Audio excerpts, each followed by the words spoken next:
Hey guys, today I'm doing a blind review of G2 versus Damwon at Worlds semifinals. I haven't watched the series yet, but I believe I know who ends up winning, unfortunately. And I'm very excited to see how it goes. Big fan of G2.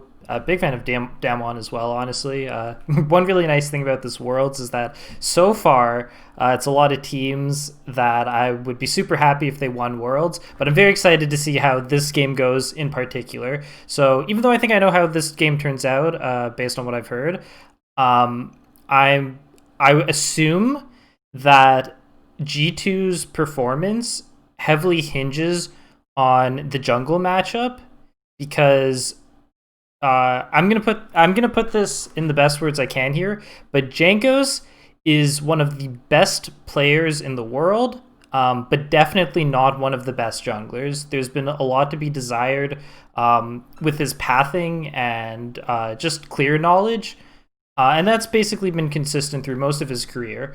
But he's a really great player, right? Like I'm not trying to take shots at him. I'm just saying that Canyon is someone that is just a really good at the jungle role, right? Maybe not even in the greater scope of things, but an excellent jungler. So that's like my prediction for the series. But from what my brother was telling me, that's not even what happens. So that's surprising.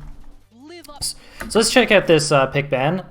So to start off, we have to check which junglers are up. So only Nidalee of the farm junglers have been banned. Hopefully, I don't have to repeat things so much. I've put out a lot of videos of World so far, so I'll just try and keep it a little more concise this time.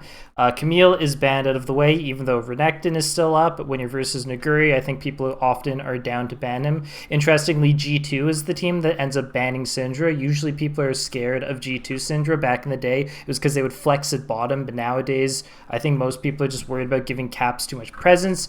Shen, also reasonable ban versus G2, and if you actually look across the board for Damwon, it didn't seem like they were reactively banning. They had a plan in mind and just said, we're going to take 3 tanks off the table, and we don't want Wonder playing those. So they don't want G2 sort of sacrificing sacrificing top side to play that as a weaker role. They're saying, we want to throw down the gauntlet top. We want you to come fight Naguri. We have seen Sion pick this world, so if you want to play tank top as your weak side top laner, that is something that G2 can opt for. But of the main first picks that are still up, the farm junglers are up, so Graves is still up and Lilia is still up, as well as you basically always see Twisted Fate and Lucian banned. Lucian probably the most banned hero in Worlds. I actually don't know the stats, but it must be. And it's up. So now G2 get to decide, do they actually want to pick this super contested hero? And I know stats-wise, Lucian was performing well in the games that he did end up getting through. Sometimes if a champion's banned too much, teams don't perform the best on it just because they haven't gotten a chance to practice it. But Lucian has been performing well. Okay, so Lucian does get picked. It's now Damwon's chance to counterpick. The other big power pick still up is TF. Neither team has opted for a jungler, and I think if you watch G2's games, Jhin was such a big reason that G2 was performing well. Perk seems super comfortable on it. In Shakra's video, which is a really excellent video, he talks about how leveling Jin's W at level 1 was a big part of G2's level 1 strategies against Genji, so Damwon obviously adapted in that regard. And in general, I think Jhin and TF have a lot of synergy. You can play a more aggressive comp. You have a lot of setup bot lane for ganks. You can still play a kite-oriented comp. It leaves a lot of options, a lot of decent innate synergy. So now G2 have to choose their jungler before second rotation, and then they get some freedom in what else they want to choose. So when you're fighting TF, there's some consistency in what everyone's been picking to fight TF's global pressure and what G2 has been picking, right? So you want to try and match TF's global pressure with another global ult from the mid lane, as well as you might want to try and match him with some global abilities in other lanes. So maybe G2 is going to feel like a Pantheon at some point, but they're probably going to look for their mid laner here, and what they've been doing to counter TF is picking Sylas. Now, I've talked about Sylas being kind of a weird counter. I won't get too much into it again, but you know, there's still a lot of bad alts that can be drafted for Sylas to take, and Sylas really, like, he doesn't actually have an innate global ult. It's just taking Twisted Fates. So if they continue what they did last time, they would pick Sylas. They didn't. Very interesting. I would imagine that this would have been a similar strategy to what they've already run, but there's something that is making them not want to run that matchup. I can very safely say that Showmaker is a stronger laner than BDD, and TF is already a hero that gives decent issues to Sylas. Not that Sylas is the world's greatest laner at this point in time, but he does get semi-bullied. Okay, interesting. So there's a decent amount to talk about here. G2 go for the Renekton, right? Renekton is Renekton, and Lilia is also picked by them. So most of the junglers on this patch aren't very good at follow-up initiates. Lilia's not really as well, but she can make good picks, and she will help in that regard for a comp that wants to go in. I think there's still a decent amount of flexibility to G2's comp. I don't think Renekton is as much as like a run-forward hero as people make him out to be. He can actually be played a little bit more flexibly if played correctly. And both teams, I think, right up until this Hecarim, were looking pretty flexible still in which direction that they could be taken. But Hecarim is going to lock Damwon into more of a specific style. First of all, Graves is still up, and they're saying we don't feel like playing Graves, which would be the natural counter to Lilia. Not counter, the natural response to Lilia here as the last real high-pick farming jungler left. But instead they go Hecarim. Hecarim is basically a full engage forward hero. He needs to get snowballing to make anything happen. And I think for the most part, I think Hecarim only looks best when he has things supporting him, like a Zillion or an Orianna, which he lacks both of in this game. So far this is actually not looking like my favorite Hecarim pick. But I might just have a bad read, you know. Maybe Hecarim is good in a multitude of scenarios. You don't actually need support for him to be a strong draft choice, right? But that was how I was feeling about the pick. All right, so of course the you're just gonna ban out what hasn't been picked in your opposing team's comp. Lucian is gonna go middle. I think it's usually played middle, but we know it's not going to be top because Renekton's already been picked, most likely at least. Perks has been pretty strong on the Ashy, so it's a pretty reasonable pick. It's also a not too committal initiate ability. Kennen ban, okay.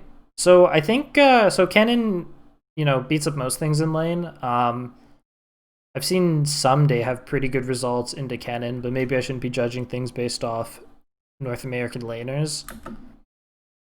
Yeah, I don't know. I mean, Naguri performed well on Kennen, but if there's anything that stands out that makes Kennen particularly worrisome here to need a ban, I'm not seeing it. So,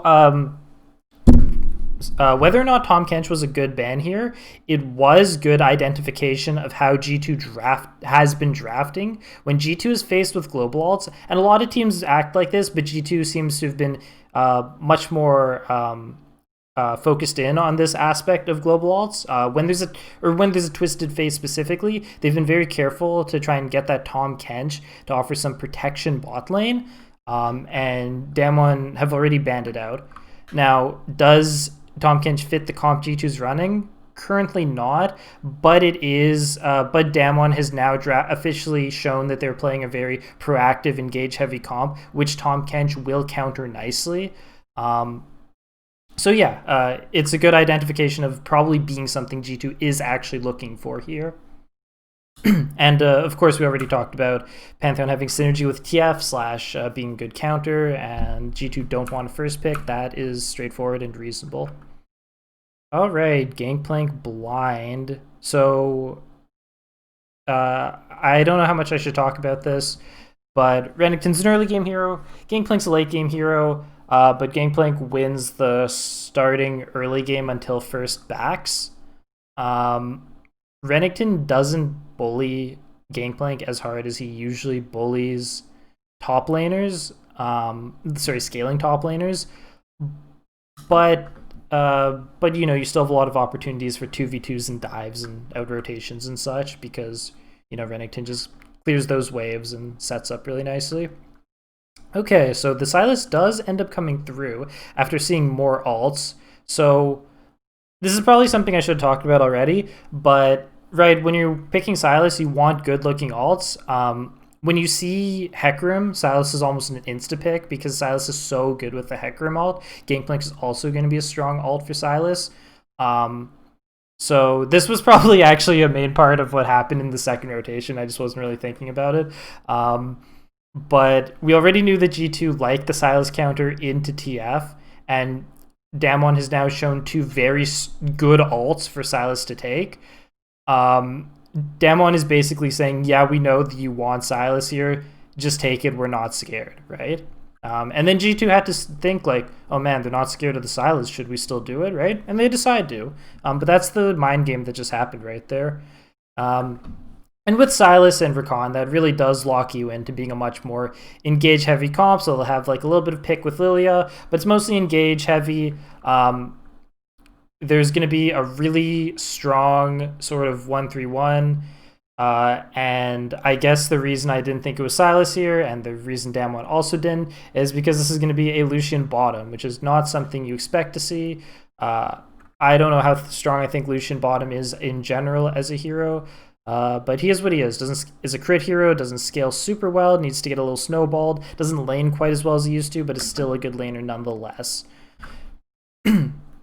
So yeah, I think what basically happened is Sylas looks so juicy, they have flexed Lucian bottom, which is pretty interesting. I think something that also could have happened could have been like Lucian versus Gangplank and then sending Renekton mid to fight TF. You might have had a little bit of a hard time matching TF's roam pressure, but it definitely seemed like a possibility. Maybe something that I don't know, a team with a strong mid Renekton player could do, like FPX or something. I don't know if FPX would be down to play top Lucian though.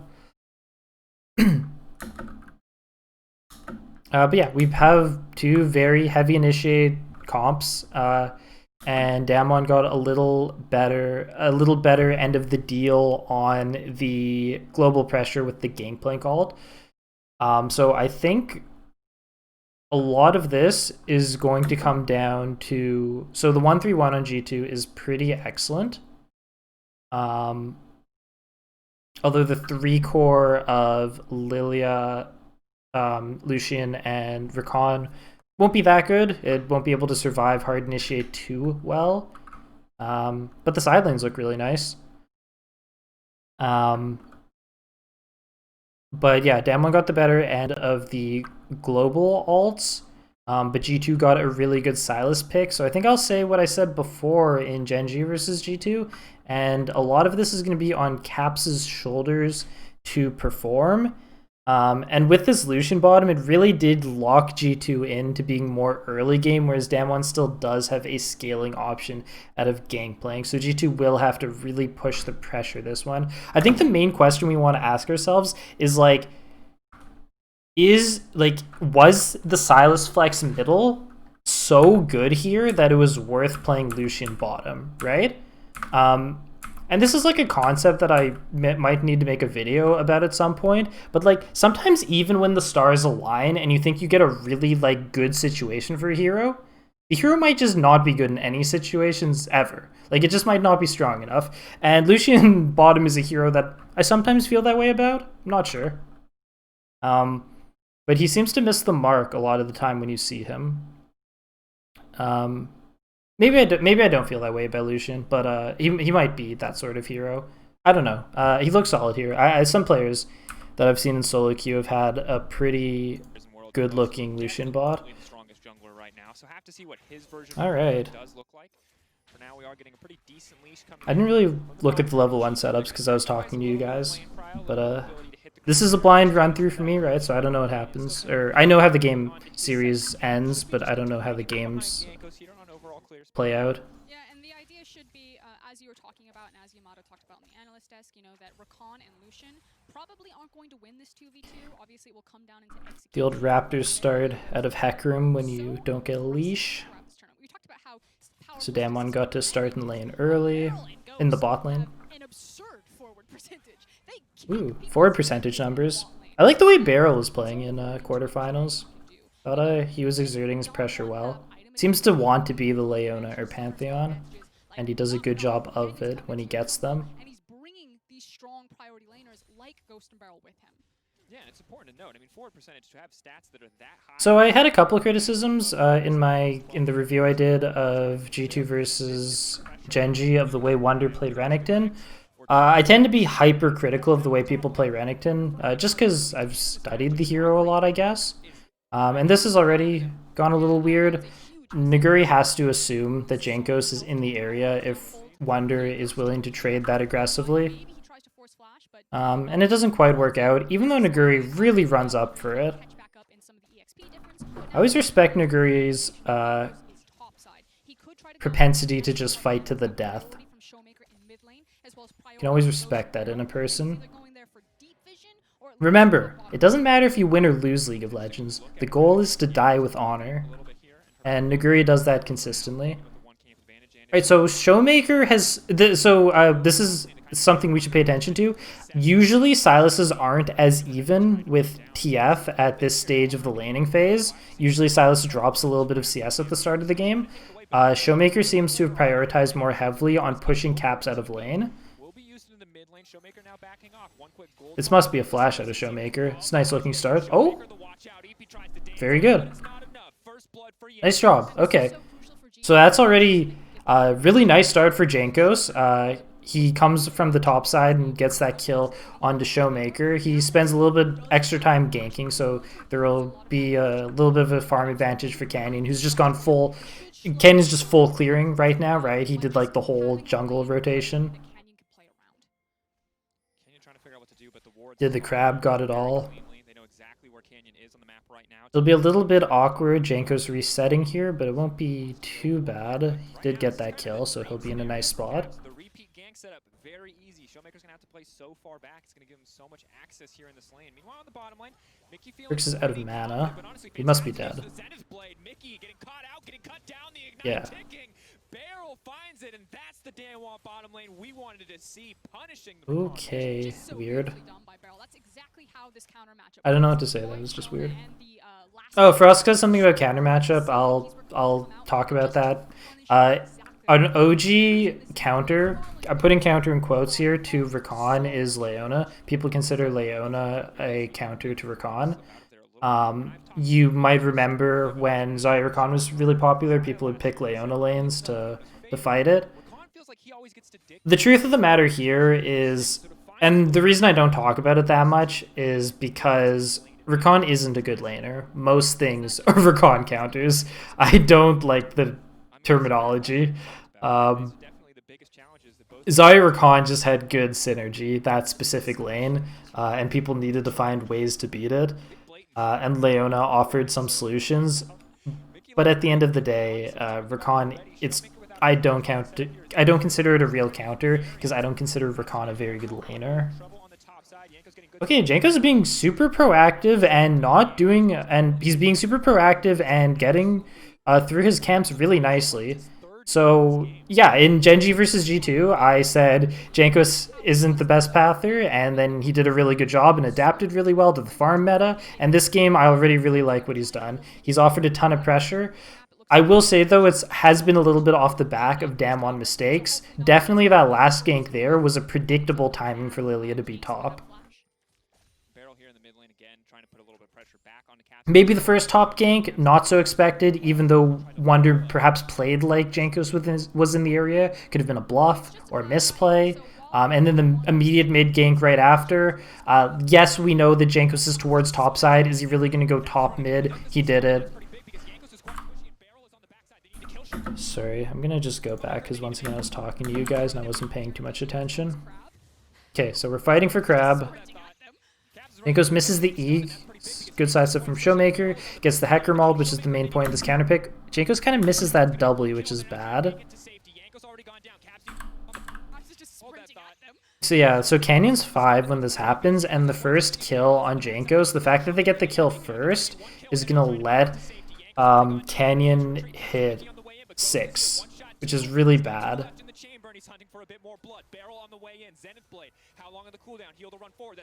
Ooh.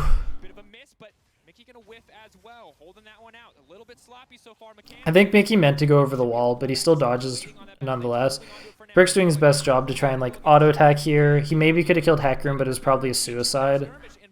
You can argue that maybe Perk should have tried to go for a kill on Heckroom and then just flash out because he's both sums, maybe. Okay, we've got priority, the Scuttle Crab should be ours, and then G2 sacked the fact that they didn't have priority, decided to contest it anyway, and got pretty hard punished. So it's really important that G2 presses the tempo in this game. They absolutely lose the scaling war. Silas is a very good scaler in certain regards, but it definitely feels like G2 will not survive the scaling war this game. Gangplank doesn't really fit the comp that Damwon has drafted, right? He's more of a reactive hero this game. So he, like, you know, you don't really want to follow up like heavy initiate with like barrel chain combos, but I think Naguri's basically going to play on an island this game and scale up. I'm pretty worried.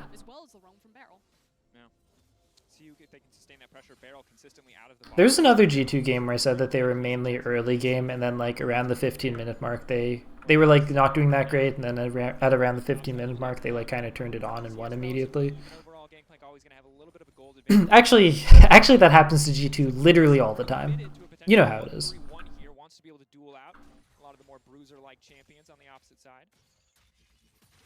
As far as game state right now, again, because it is a Cloud Dragon, it doesn't seem like okay, so another interesting like discussion that's been happening. Lucian is going for the tier build, right? The Manamune. Hopefully I'll have a moment to talk about this. But you have a decent amount of options for how you want to build Lucian. I think to me Nemesis made the Manamune build look really good when he was doing it, because like Lucian tends to win like solo lanes so hard anyways, you may as well build a scaling option since he wins those solo lanes so hard. Whereas Sneaky, who I think has a really good bot Lucian, even now, even maybe he's, I don't know if you consider him washed, but his bot Lucian tends to perform really well when I see it. Sneaky, he doesn't go this build, right? He goes like the Bork Essence Reaver, I think, right? Wait, is it Essence Reaver? I don't even remember. It's the Bork build, right? My point being is that one is like more of a scaling build. One is not, right? There's more immediate. There's more of an immediate power spike, and it's kind of interesting because bot is the safer role. That's more or less the scaling role. So you would imagine that that would be the role you'd want to build scaling items in. But the functionality of Lucian in the solo lane versus the bot lane is so different, because the solo lane, he's so dominant even without building early focused items, whereas bot lane, it might be more significant to try and get an immediate lead, because if you're not playing for lane, why did you even draft Lucian bottom? I don't know. It's just something to think about. I'm not saying anything is right or wrong. I will say Manamune Lucian has looked really good. Once again, I'm talking, but Wonder's just getting poked down, so he's not playing this perfectly here, probably, to end up in this scenario. This also happens when you're at weird points with the Bork build, because you've lifesteal but no actual flat resistances or health in the case of Black Cleaver. So he's in a spot where it's really easy to die, and he does. I don't know, I'm watching this so much, I'm sorry. This is like a really straightforward, nothing interesting happens. ult still coming in. Showmaker's gonna get there, but he's not even needed. Clean kill pickup. Showmaker is there too. And it's just too easy there. Very well executed. It's now Ooh, Barrel and Ghost have already moved for this rift. Hey, you know, everyone kept telling me that NA was too Rift centric, but everyone went like when Worlds rolled around, everyone went hella hard on Rift. But yeah, usually, or a lot of the time, you leave your AD to clear the wave and you move the support up. Both Damwon, both members move in this case, and Perks is still bottom. Very fast in the rotation. In general, I felt like Barrel this Worlds has just been fast on every play. They've already got the Cloud Drake. They're already up in kills. Now they're going to grab the Herald as well, essentially guaranteeing almost another 1,000 gold to go into their pockets if they can use it before plates fall. So right now, Damwon Gaming absolutely called away from them when G2 again tried to contest. So G2 push up into the bot side jungle of Damwon because the Rift Heralds can take a while to be cleared. Good use of time, right? You want to make something. You want to make something positive happen when something negative is happening. That's how top level League of Legends works. And now Canyon's at that point where when he does back, most likely we're going to see the Trinity Force completed, and that's now we're in the scary portion of the game. Of course, Hecarim without really any defensive utility. So Hecarim's in a really good spot here. He's going to be very close to his Triforce, very, very close, which is going to be his big first spike. Okay, so Caps is now making his first global play. Mickey does not hit that. The Drowsy comes through. That's 3 ultimates. Seems easy to turn at this point. There's also a Gangplank teleport if they wanted to commit it. Not the Gangplank's the greatest TPer of all time. So yeah, that play was close to working, and it definitely looked like it could have, but Damwon was for the most part ready.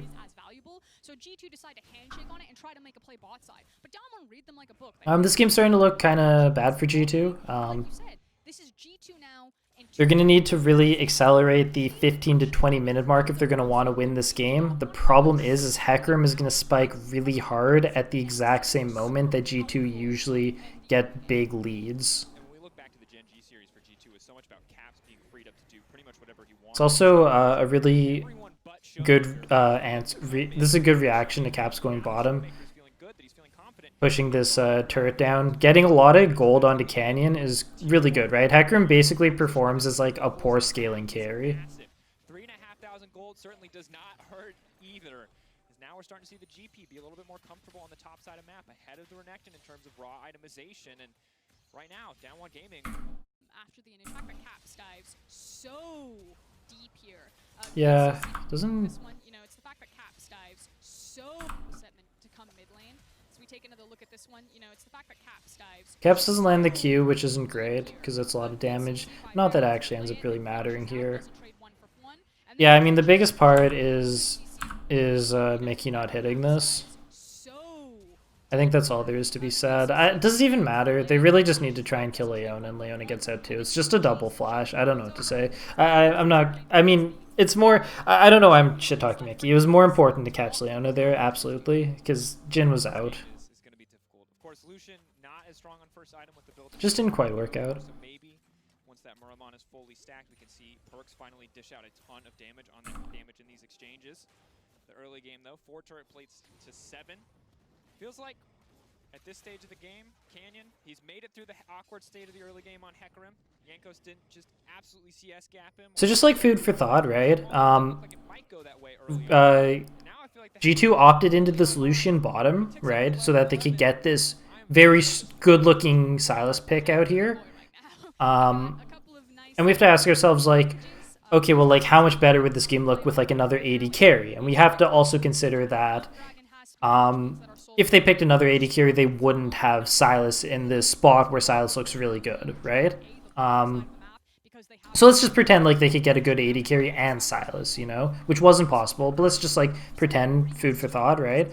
How about Senna here, right? Senna would give healing and shielding backup to all those frontliners going in front of her, the Sylas, the Renekton, the Rakan, right? And it would have provided a scaling option with decent self-survivability for the initiate of Damwon. That would have been amazing, right? So that's like, the reason I'm bringing this up is just to like give you guys like an idea of like why Lucian doesn't feel that good this game. But at the end of the day, they did this so they could get this good Sylas pick, and the main thing that we have to look at and think about is the Sylas doing enough? Is he winning us this game? So far not, right? G2's losing, and not only are they losing, they're losing pretty hard with a comp that they need to win early.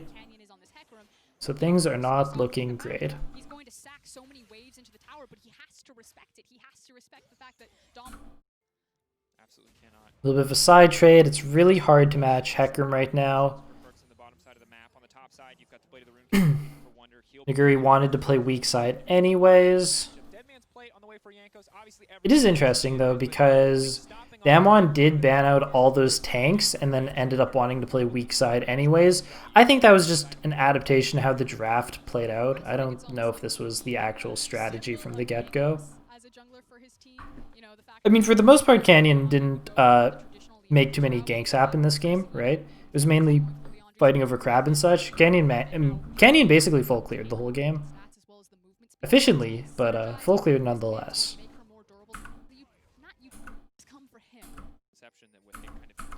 I feel like some random things I've said have come out as like shit talk to Canyon. I should let everyone know that Canyon is actually one of my favorite junglers playing the game right now.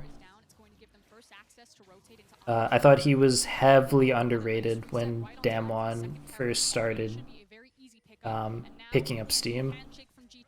That's not even picking up steam. Like when Damwon first started like being, you know, put on the map, people started saying, "Oh man, that's a really good team," you know, before this year, before they swapped out the bot lane.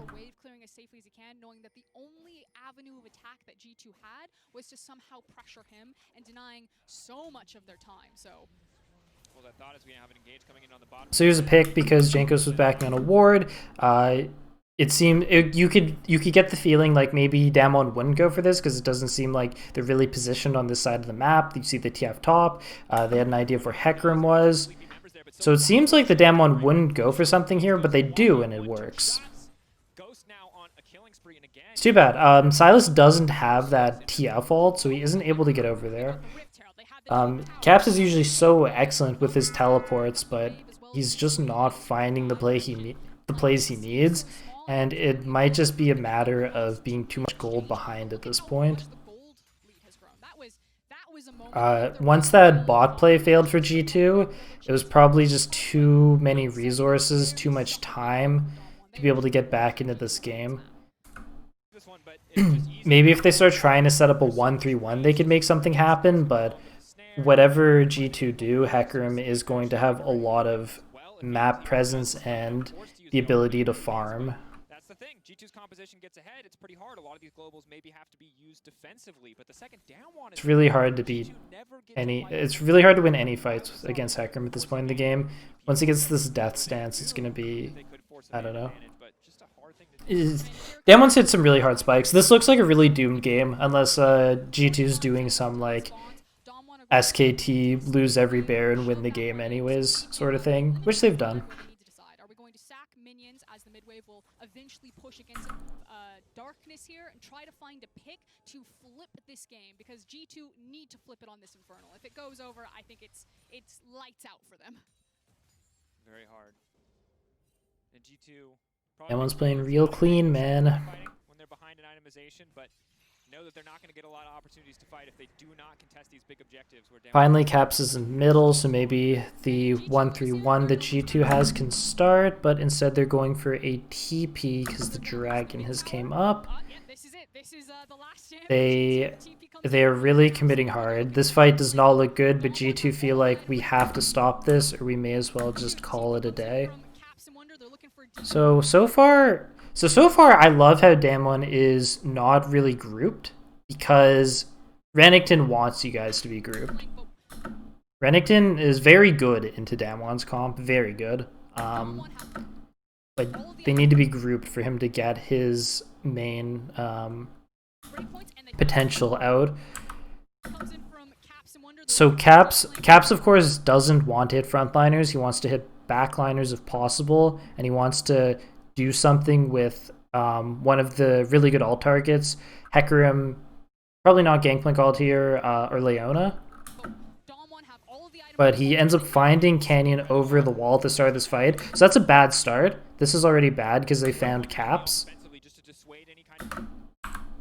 Why does Wonder ult? He just ults here because he thinks Canyon's going to keep going forward. Huge misplay. Gigantic misplay. I definitely recommend, if possible, when you play Renekton, try to Alt-E or to W-Alt. Those are the most consistent ways to start alting when it matters, unless you're really trying to like spook someone. Like maybe if he stood in that brush and he like didn't get red trinketed. So Mickey knows he needs to go immediately if they have any chance. He's just gonna have to try and be sick and hit a bunch of people. Basically just play well / get lucky. Goes for TF. Showmaker flashes it, which is actually sick. Really well played.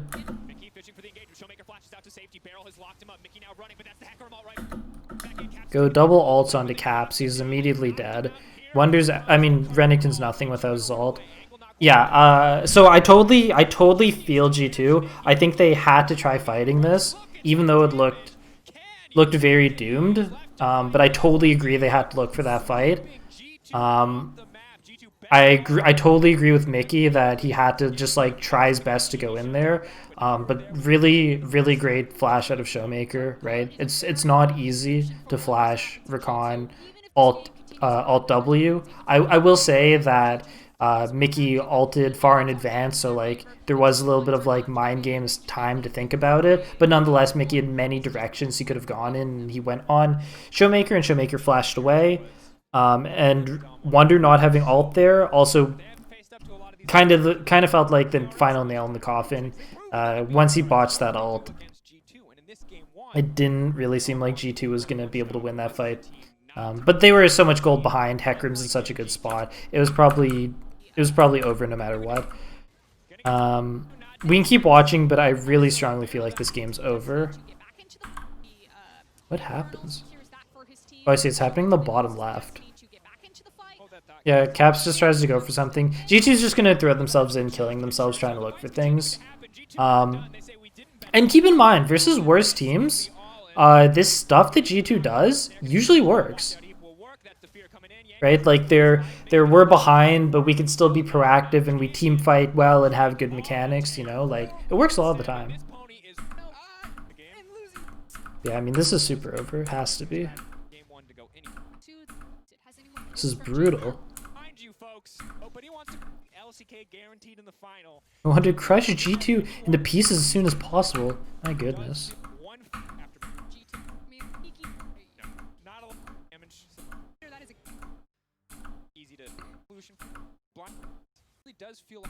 I'm really ready to turn off this game. I'm just trying to see how it finishes now, I guess. Just for closure. Yeah, and that's the investment of their final pick, of being able to counter the Recon in draft, of saving that last pick for Barrel, even through the flex pick that Perks brought to the table. Damwon Gaming coming theories is that anyone can show up, anyone can change the narrative at a moment's notice, and woo, in that case, the 3-item spike TF is so funny with that rapid fire. Escort this minion wave in and break the tower. All that ult there is doing is saying, back up, this belongs to us, respect it. And G2 are going to respect it. It's a giant fan of, you cannot stand here. Please, sir, I'm going to have to ask. Our territory, back up. Okay, but you can see that Damwon's composition is still running into some issues with sieging because it is a Twisted Fate and Jhin comp, and they're not using the TF to push side lanes. So as they are all grouped up, it is taking some time, and they're using their ultimates to dissuade G2 from tower. I always have such mixed feelings about Lilia. Like, sometimes she looks so good. Sometimes it's like it's unrealistic for Lilia to land like 5-man drowsies, right? It doesn't really happen. But what is realistic is to catch people with E, drowsy, and kill them. left in this game, and they'd have to, like you said, win fight after fight. But Damwon, And I think people sometimes call stuff like that like, oh, like so-and-so's playing a pick comp. I don't even know if I believe pick comp exists, right? Don't you just find picks? Do you actually draft for picks? It's always like, it's like a random opinion I have. Coming in for the side of Damwon Gaming, 28 minutes in, 6 kills to 20, 45.8 to 57.9. It's just over. I don't know why I'm still watching. Okay, game 2, boys. So game 1 goes the way of Damwon. Pretty interesting, pretty clean, I must say. So if I'm playing a best of 5, I think I'm most worried if I lose and the team I'm versus doesn't seem like they have a lot of holes. Let's try and be coaches, right? What do we think really gave a lot of problems to G2, you know? Hecarim was too accelerated, you know? Is there a way that we can stop that? Can we give Janko something to pressure the lanes harder? Or can we give him like a harder farmer so that he's just as scaled up, you know? I think Damwon already is thinking a little of what I was thinking because they preemptively banned this in Italy and Lilia. Oh no, I got the sides wrong because obviously everyone's blue side. I'm sorry, I didn't sleep enough. But anywho, let's look at these bans. So this time Damwon has not opted for all of the tank bans. And one interesting part about that is Damwon actually have more flexibility with what they want to ban this game because they're blue side, they get the first pick. So they can leave stuff up and still get it. So they can ban some more freeform bans, but they leave the Shen. This time they ban the Syndra. I suppose Syndra is hotly contested this series, and Jhin is taken off the table. So the Jhin pick last game was definitely a denial pick. And this time they just decide to ban it because most likely they won't be first picking Jhin, and therefore G2 will be taking it right after those first picks in that second rotation of picks. G2, on the other hand, have this time taken 2 farm junglers off the table, as well as Lucian. That leaves TF still up. The most obvious first pick here is Graves, with the farm jungler still up. And if that's the case, then the natural counter pick would be Kindred. I don't know if we've really seen G2 play the Kindred, but that is something that they could be implying that they are looking at right here. Kindred's kind of a tough hero to navigate if you're not super comfortable with him. I would recommend just blocking in that Graves. Now let's see if they have anything spicier. Nope, just the Kindred and the TF. Okay, super standard. Everything that happened is super standard and expected. The power pick is the natural counter came in, and the power pick mid is still up. Okay, so the Ashe pick here is significant. Damwon is very clearly telling us that we don't think G2 performs as well when Perks doesn't have playmaking power of his own. So G2 has definitely made it a point to get this Jhin off the table and this Ashe. This is definitely feeling like a little bit of a denial Ashe pick. But once again, the comp is still super flexible. With when Ashe is drafted, it only becomes not flexible once the Sylas is drafted. Sylas really only goes forward, and he's good at setting up 1-3-1s and side laning. That is what Sylas does. As we keep talking about, you want to draft something that matches TF. Galio requires super specific scenarios. I'm really glad people stopped just shooting themselves in the foot by drafting him. Do I think Sylas is all that better? Maybe not. At this point, I kind of just think TF needs a ban. But everyone has different opinions on how the game should play out, right?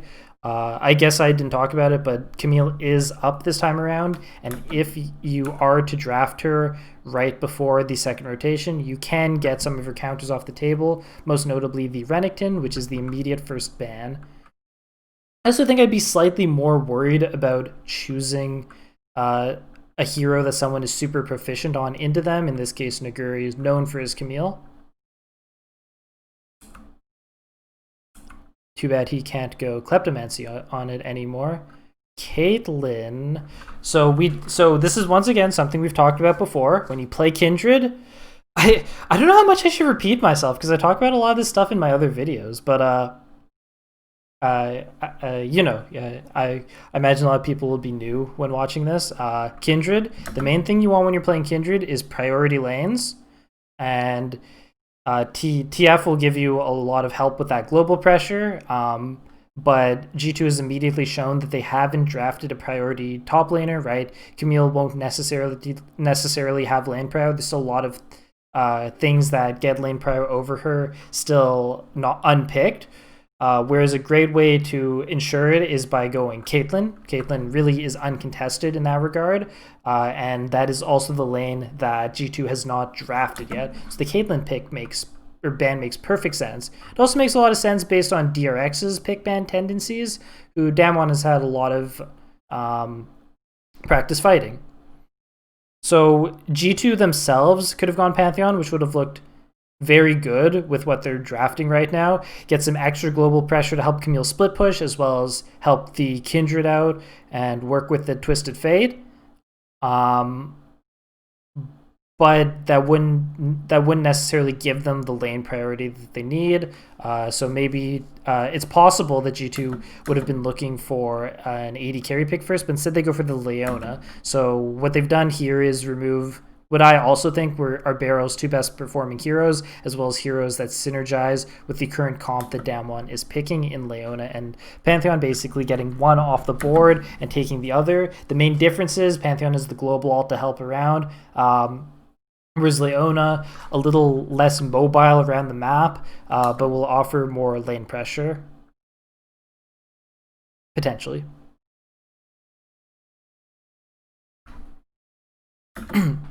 So G2 have now officially locked in their comp with this Leona pick. They were pretty flexible before it. Camille is a hero that has to go forward, but a lot of the time you don't even run comps that group with Camille, because she's such an excellent side laner. You'll run a lot of 1-3-1s, or just even real like old school split push.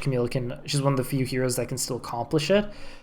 But Camille and Kindred are basically anti-synergistic heroes. Camille just goes face first in, whereas Kindred is not peeling, but like playing kind of front to back, saving backliners with his ult.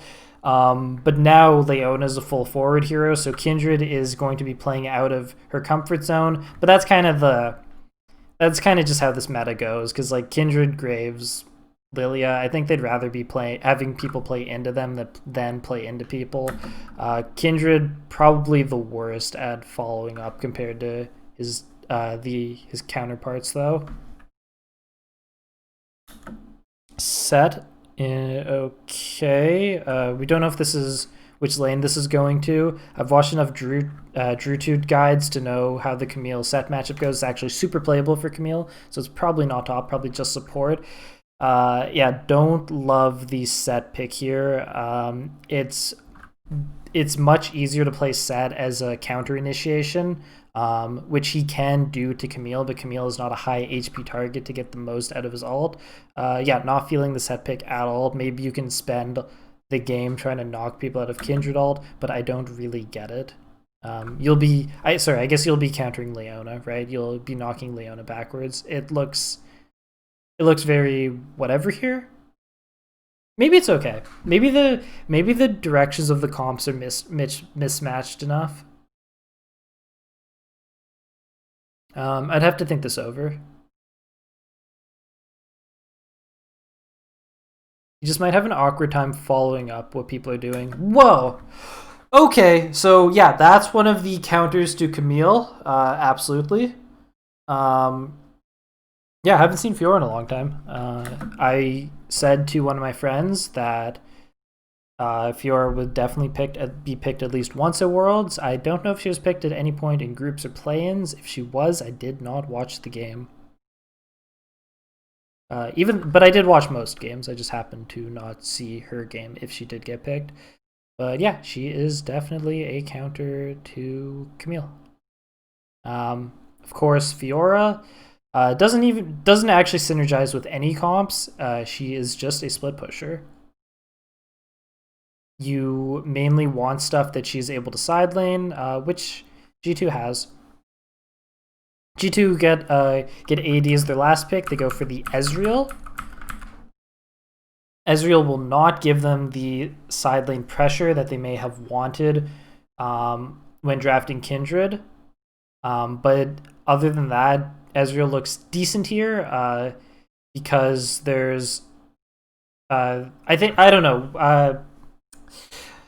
Ezreal's not like the greatest tank killer. There's stuff that that's like scary that you're gonna want an AD carry to be able to disengage for themselves against. Ezreal looks decent. Once again, I'm not sure how good I think Ezreal is as a whole, but this has overall ended up looking like kind of a crummy Kindred game. Kindred has little to no synergy with Camille, and he is not going to have any lane priority top or bottom. Ashe and Caitlyn are the kings of bot lane priority. One was banned, the other was picked by Damwon, and Fiora is like the most dominant 1v1er in the game. I hope Wonder is experienced with this matchup. Actually, one of my favorite matchups to play in the game. If both people play perfectly, it's definitely Fiora favored. But there's some really neat tricks you can do. I feel like I only go over draft in this game when I do these reviews, so I think I'll talk about the 1v1 top in a moment when I talk slightly more about the draft. But yeah, so both teams have a comp where I think for the most part their top laners time will best be spent just side laning, 1-3-1ing. Both teams have a very solid looking 1-3-1 comp. Very solid. Like both, so when you think of 1-3-1s, you think of mid and top being on the sides, and then everyone else is middle. Maybe the jungler's position is a little bit more ambiguous, but you basically think, can that three-man core hold their own while people side lane? And if you look on both sides, you think to yourself, yes, Ezreal survives very well on his own. It's hard to initiate on Kindred. You look at Damwon, it's very hard to initiate on Set. Very hard to initiate on Graves as well as he pushes lanes well. Ooh, what is happening here? Okay, so both games now, Showmaker has prioritized harassment over CS. He played because I talked about last game how the CS was very even, and usually you expect Sylas to be down a little more. This game, Sylas is down more, and this is usually how the matchup plays out. I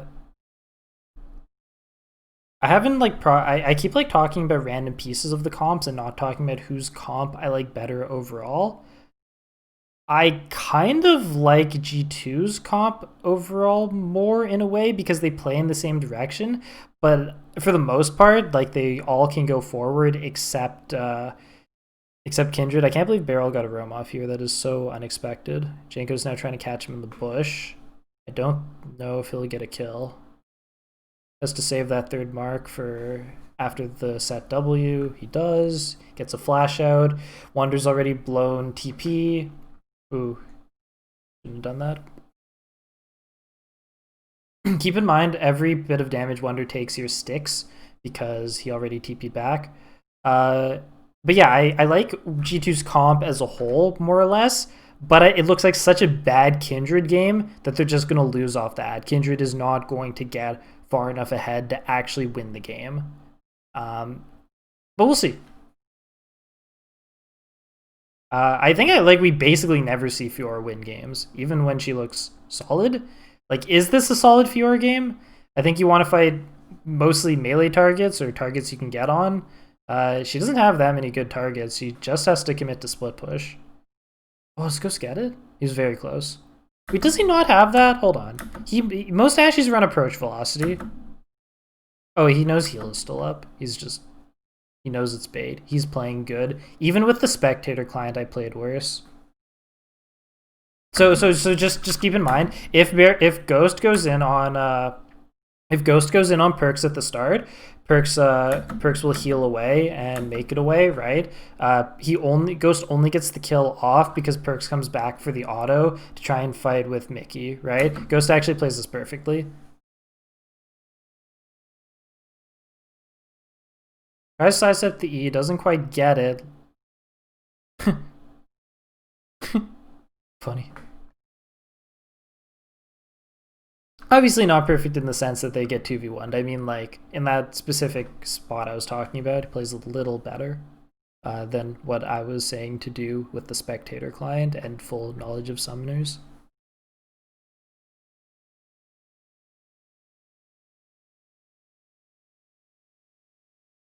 Yeah, it is hard for me to get a read on how I feel about these comps. It's just like split push comps. I think there's like going to be a lot of a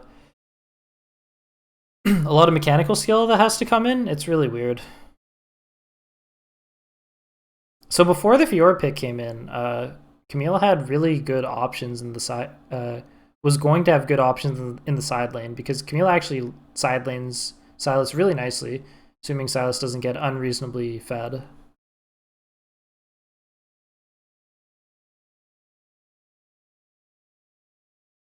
We are giving Naguri the old gangbang. What the hell? So Wonder E's onto the wall, holds it, waiting out Naguri's W, but then Naguri Qs immediately after, so Wonder misses it, and then he flashes back around. It's pretty funny.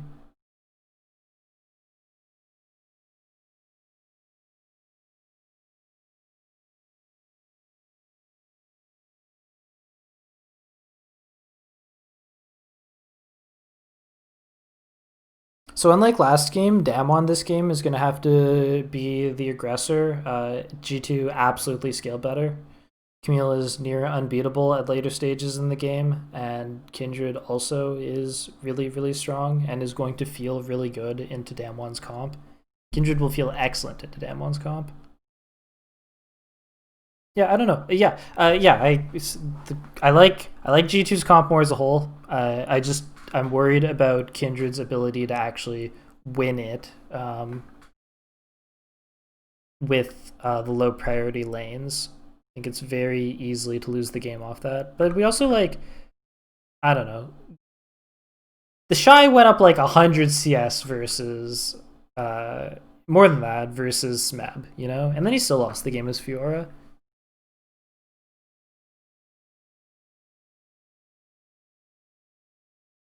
So I promised you guys I'd talk about this matchup a little bit. The big portions of it are that Fiora can parry Camille's E, right? So you have a couple options to try and get around it. Some mind games that you can play around it. That was a perfect trade, by the way. This is how you trade as Camille. I'll explain why this E went off, but watch how he follows it up. He goes for a Q. You then W, which slows as you wait out the time for your next Q. The slow is applied, and then you do the empowered Q.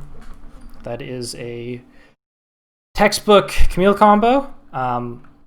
But the mind games that come into this matchup are Fiora's just looking for that parry onto Camille's E, and Camille has a couple options. She can either E at the wall, and she can hold it for a moment to try and bait out the parry. Camille can also just intentionally miss her E, because then Fiora won't have the parry for Camille's empowered Q. What you can also do is it's very hard to parry Camille's E at point blank when you're very close to your opponent and you're right next to a wall, which is almost what Wonder did to land an E we saw a moment ago. So what you do is you just hug walls because you make the reaction time very hard. A little tip for everyone: if you're fighting a Camille and they haven't been hugging a wall the whole game and then they randomly start hugging a wall, it's because they're planning on just Eing. They're going to do like a very hard to reaction time E, so you can kind of like do a prediction W as Fiora. But despite all these mind games I just talked about, most of it doesn't matter. Fiora is like near unbeatable. I don't even know why I said near. She just is unbeatable. It is definitely a Fiora favorite matchup if both sides play optimally.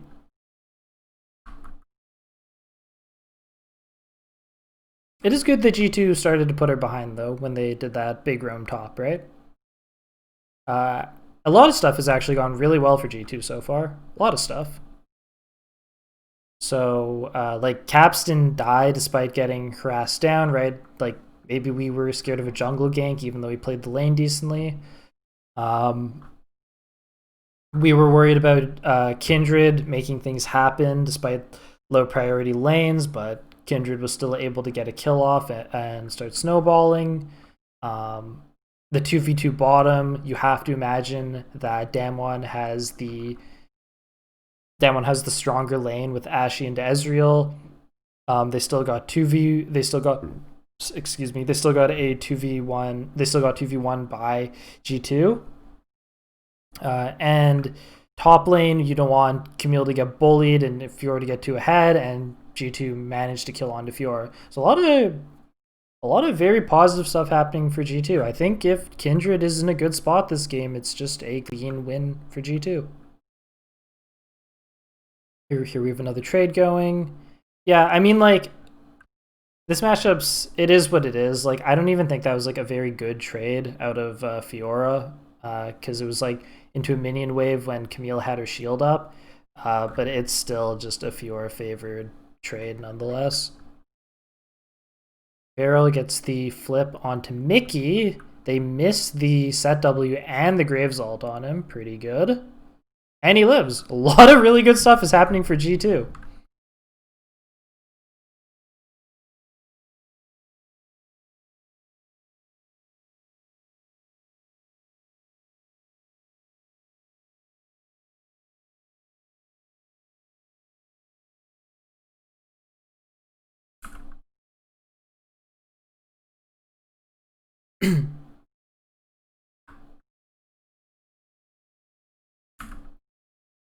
Ooh. Inkos does go for it. Caps uses his Summoner Spellbook heal to try and get in range. Wonder's a little low. After the W comes up with the Q, and now TF is coming in. So what you don't want to happen when you're playing split pushes is for global ults to happen. Seems that there's two fights happening at the same time here. Jump back onto Showmaker. Showmaker probably thought he was semi-safe because Caps left, but Mickey roamed over. We already knew from earlier that there weren't really wards through the mid lane. Not the mid lane, sorry, the river leading to mid lane. And I believe that was Showmaker TPing, right? So they do cancel his TP. They'll probably give us a replay of what happens top. But that was pretty good, Mickey being middle there. This game is going the way of G2.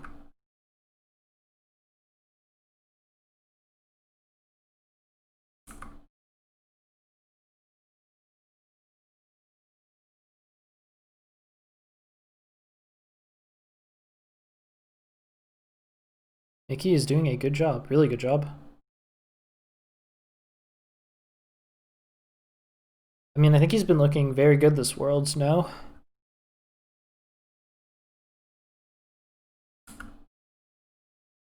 Okay, so Fiora probably wants the tempo slowed down a little bit here. Fiora wants it to be much more of a 1v1 top. Please let me just fight this guy, but G2 is not letting it happen. Now they're going for the two-man. Barrel's effectiveness is going to be so much less potent with the ooh, that was awkward, with the set pick. Set does not have the initiate tools that the other champions barrel plays have. Alright, yeah, a lot of random shakiness coming out of Damwon for whatever reason this game. Cool, we're finally getting the replay. Yep, we know they cancel it. Please show us the other portion. Yeah, so this Wonder Makes is very sketchy. I probably would have recommended just faking.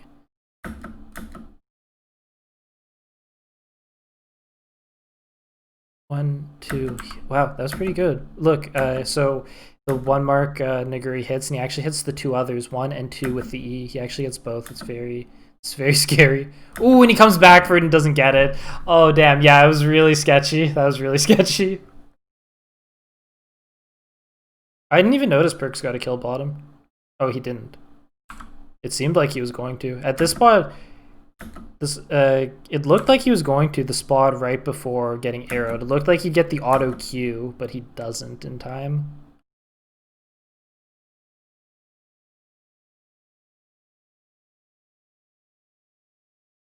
That's funny. But there's just like a random blunder on both sides of the map.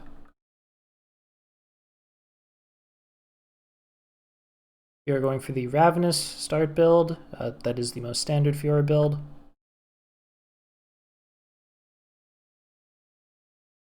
The 1-3-1s are in full force at this moment. Camille is on her Triforce. So Camille's down like 20 CS with her Triforce. I think that's fine. We can be happy about that. Things could have gone way worse.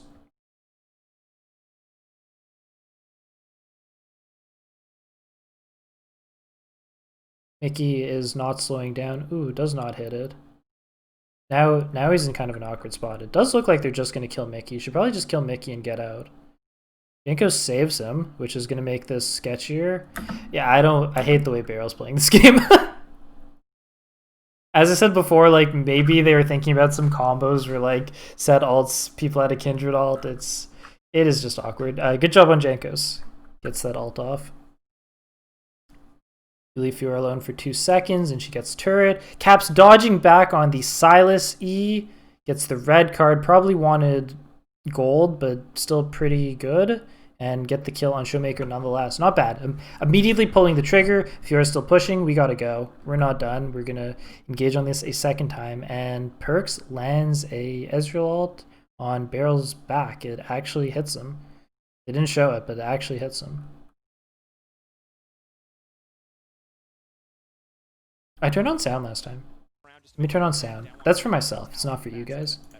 Yeah, but now Damwon gets to kind of pick what they do want, and it's either the Ocean Drake or it is the Herald. I agree with them. I think the Herald is more important here. Can help you break down that mid lane tower and, again, continue to open up a map when you're playing side lanes with your Fiora and you do have access to global ultimates with... So this will be the second dragon for G2.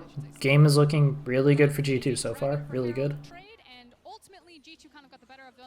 They never show Kindred marks, but it's so important. Kindred becomes a playable, functioning hero at 4 marks, and then every 3 marks past that, she gets a little better. I think it's 7 marks is when she's like really tough to deal with. And then 10 marks is when you FF. That's kind of feels to me like the silver lining for that play, but you're using your flash from Caps. It's a bit all over the place, but you know, get a little bit of good. They do show us. We talked about this being a relatively short-range comp, so Iceborne Gauntlet makes a lot of sense, and these fights are going to be difficult to play out for Canyon, for Nagri, for Barrel, if they cannot find a good angle on these teams. So right, the lane setup of Camille versus Fiora and Silas versus TF is going to favor Damwon.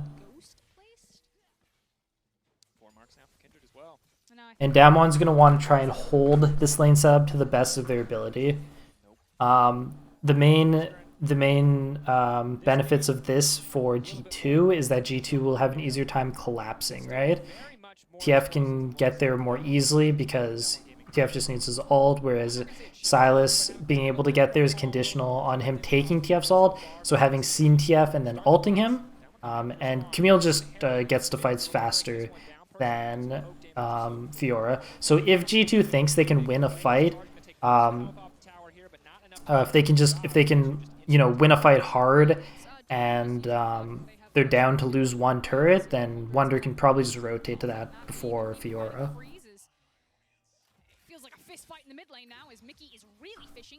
Mickey wants this ward bad. Flashes, and it hits, flashes the Ashe ult and hits Perks. Barrel jumps in. I'm telling everyone set is not good for these purposes. No one believes me. He was going to dunk Perks right back into his own team, but the CC is there to stop him. That CC was so critical there, and this is what G2 were missing in the first game against Damwon. They were not up to par with the mechanical ability. Damwon were outplaying them. This time around, G2 are looking them up milliseconds, frankly, there. Barrel, like you said, saw his highlight. I think Mickey really had to think about that one, because he wasn't sure. He was thinking that maybe it's not a big deal if he gets hit by arrow, he just lives. But then he thinks about it enough to be like, wait, I think I am dead if this hits me. Right, that spot looked decent for Jankos. Doesn't quite get the kill. Doesn't have a ward, and the ward's pink. The brush is pinked already. Comes back around, and Showmaker just jumps on him. Yeah, you have to imagine he's dead if he does that. Takes the Kindred ult as well. Not good. Not good for G2, that is. Great for Damwon.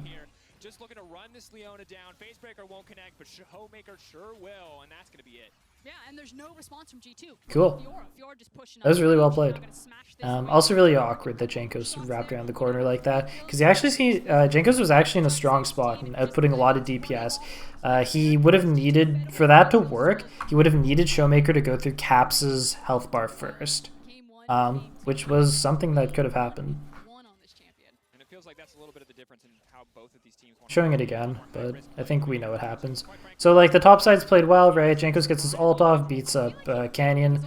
Jankos probably beats Canyon on the follow-up there. It's just that the brush is warded. And then I guess, like, Jankos wants to maybe bait Showmaker in with his ult, but, like, Showmaker already gets the ult from Kindred, right? The TF ult would offer no combat stats, but not stats, but right, combat abilities, whereas the Kindred one does.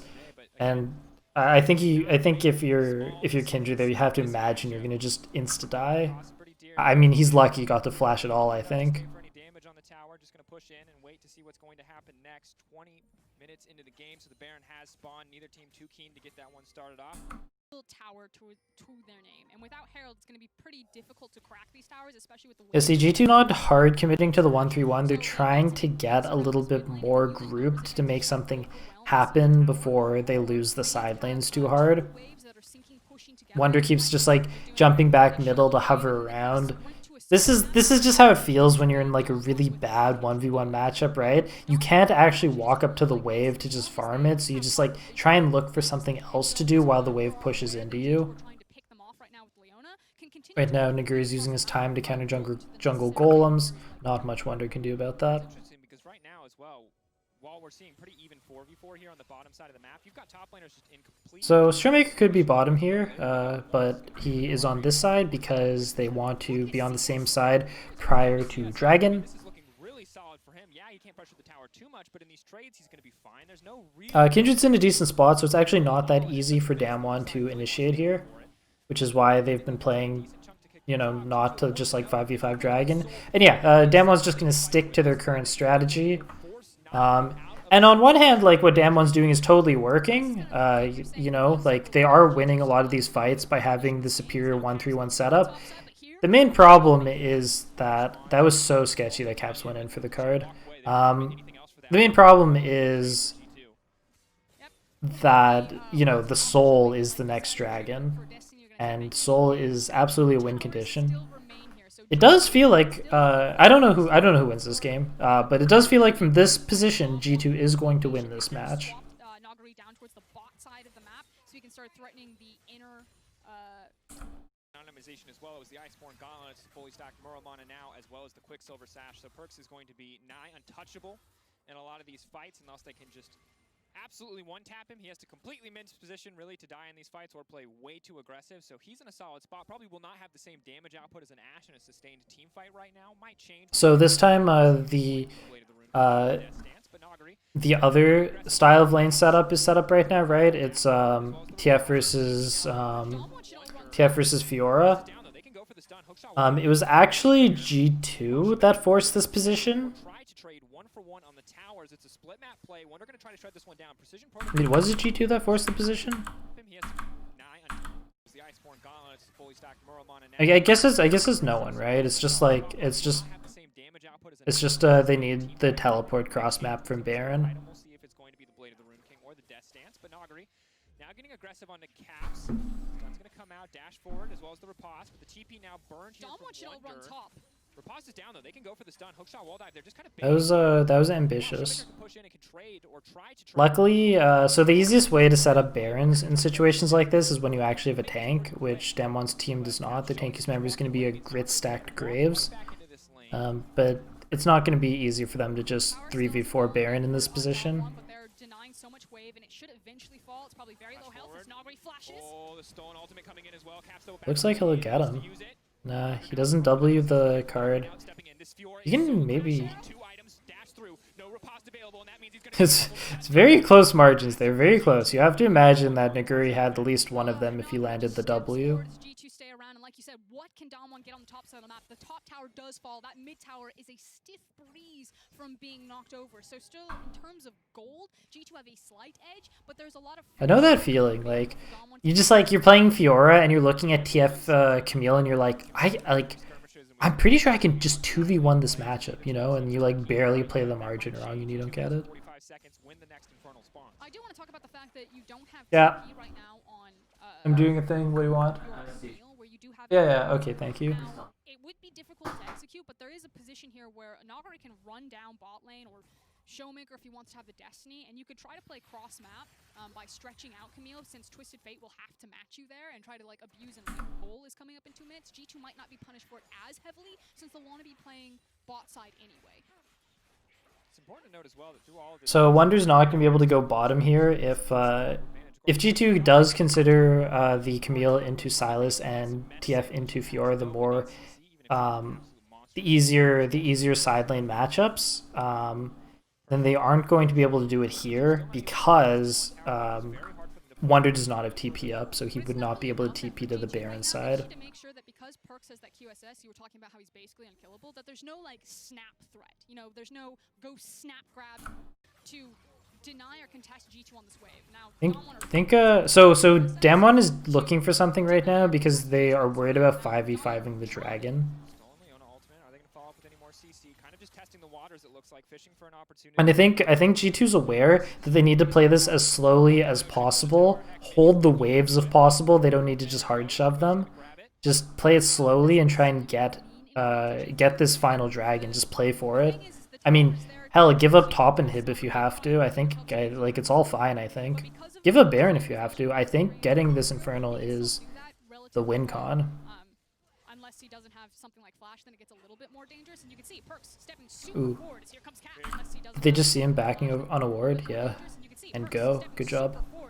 Very aggressive if they kill Canyon. This is pretty massive, but Ghost has been isolated off to the side. Caps does not have the sustained damage to take this fight, but the Flash taking him to safety. The team play there from G2 saves. Jankos has saved our boy Caps. Tries to go back in. Is untouchable for now, but the Hex Yeah, so as I talked about at the start of the series, I felt like if things went poorly for G2, it would be off of Jankos, and Jankos isn't a liability whatsoever. He's played 2 pretty solid games. At least in the regard that I mainly get worried about him, which is like pathing and stuff. No, he's done a really good job. I think the worry people had, right, Jankos' adaptation from like a heavy ganking jungler to more of like carry farming jungler, and he's did really well versus Genji, and these first 2 games he's done well. Snag Damwon right in front of the Baron. This is a huge swing for them. Wonder going to go forward, is going to get dunked right back down, but is pretty tanky at this stage of the game. Ghost going to try to finish the job though, because this is massive. They've taken the Baron, they can turn right to Soul. This is everything for G2. The TP now coming in, but it might be too little too late. He can't cancel that one. Showmaker on the way in. He takes Leona. There's a potential here for a massive turn. Oh, Mickey gets him. Because the Zenith Blade connects. Caps is on the way in. He tries to get it. Showmaker trying to turn it right back around. Ooh, Showmaker still gets a kill out of it. He ain't screwing around. This will be Soul for sure, though. Dashes in, dashes out, gets down the control ward, but it's going to take a miracle steal and a flank from Nagari to turn this one back. Here comes Nagari. Canyon does Yeah, so they just have to go for this, I think, and Damwon, like, yeah, I agree. Naguri should just TP, right? It looks really bad, but just, this is your best chance. I think you have to stop this. So this game must be done.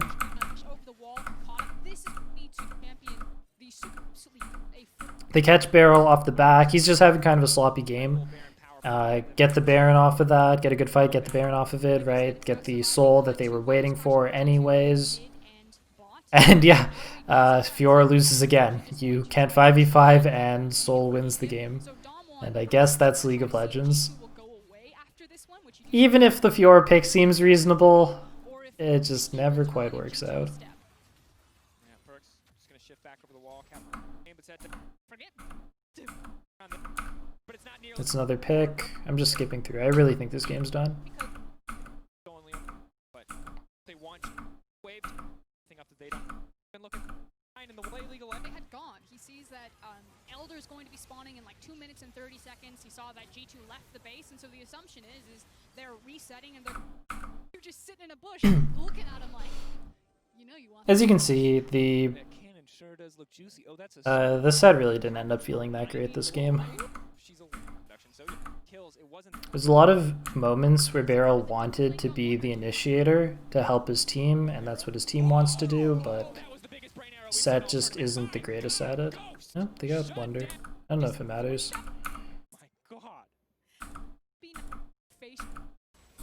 For the following forward.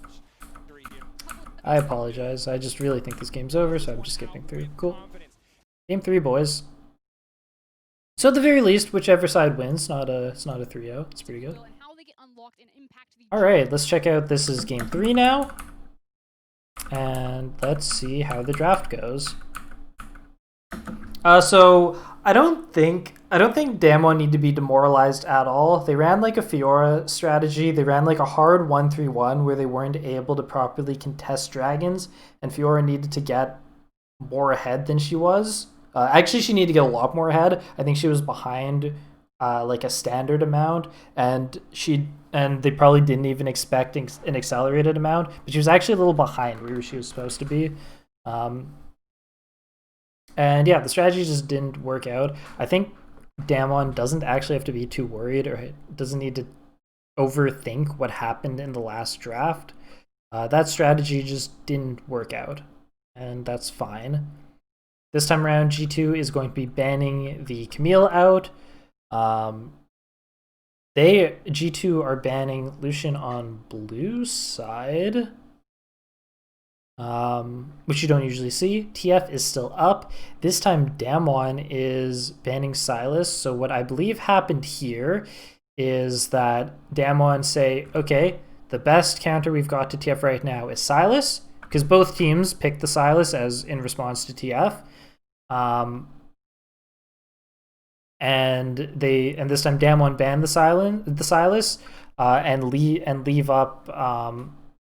They will either, after banning Volibear, you know that they only have one ban left, and only either Lucian or TF can be banned. And G2 ban Lucian and say you can ban TF if you want, but Damwon say we'd actually rather get another tank off the table, and you guys can have TF. So the other thing that G2 could have done is they also could have banned TF as their third ban, and then had Damwon make an ultimatum between Ornn and Lucian, but instead Damwon make an ultimatum between Ornn and Twisted Fate, and I have to imagine that G2 first pick Twisted Fate here. Not sure. We'll see. Ooh, wow, they're going Jhin. Okay, that's interesting. So we also know that Damwon has been ultra focused on taking champions out of Perks' hands. So they've been really big on making sure Jhin and Ashe are not on the table. Last game, Damwon banned Jhin because they didn't want it to get second rotation picked. But I would have imagined that G2 wouldn't have straight up first picked the Jhin, but they actually go for it. So Damwon's gonna end up getting the TF here again. Of course, Lilia and Graves are still up. Nidalee being the only banned of the main farm junglers. Oh wow, this is getting unbelievably spicy. So Syndra is very, very unexpected. And I suppose I forgot, but Syndra has also been banned through the first 2 games so far, and is a priority pick for both of these teams.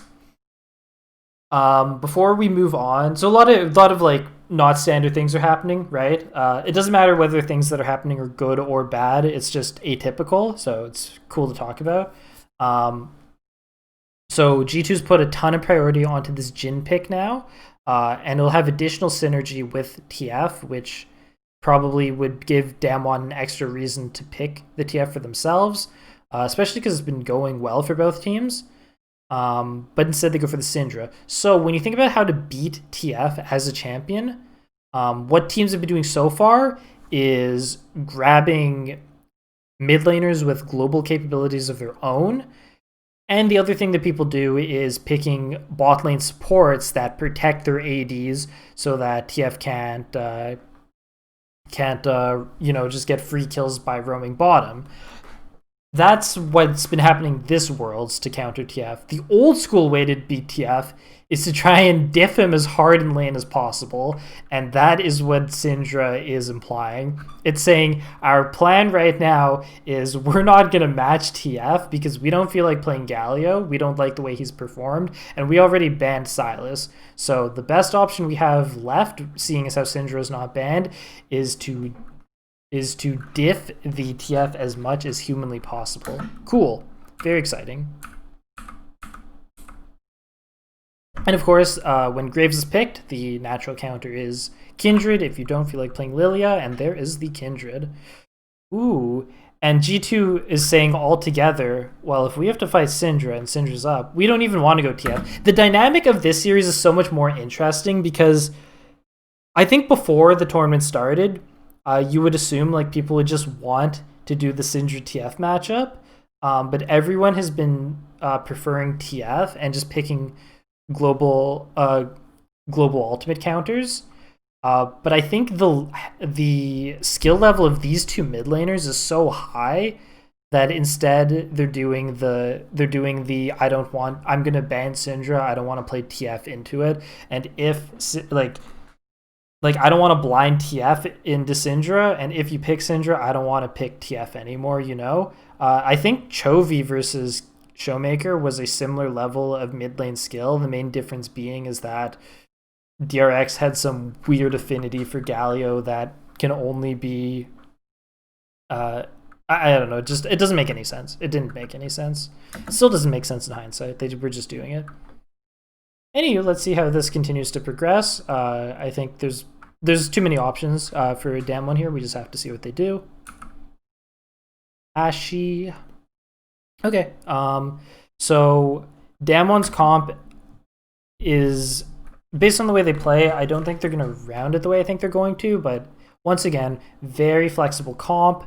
They have two heroes that have crowd control at a range that makes it non-committal in the Ashy and the Syndra. And Graves also doesn't like follow up on plays very well.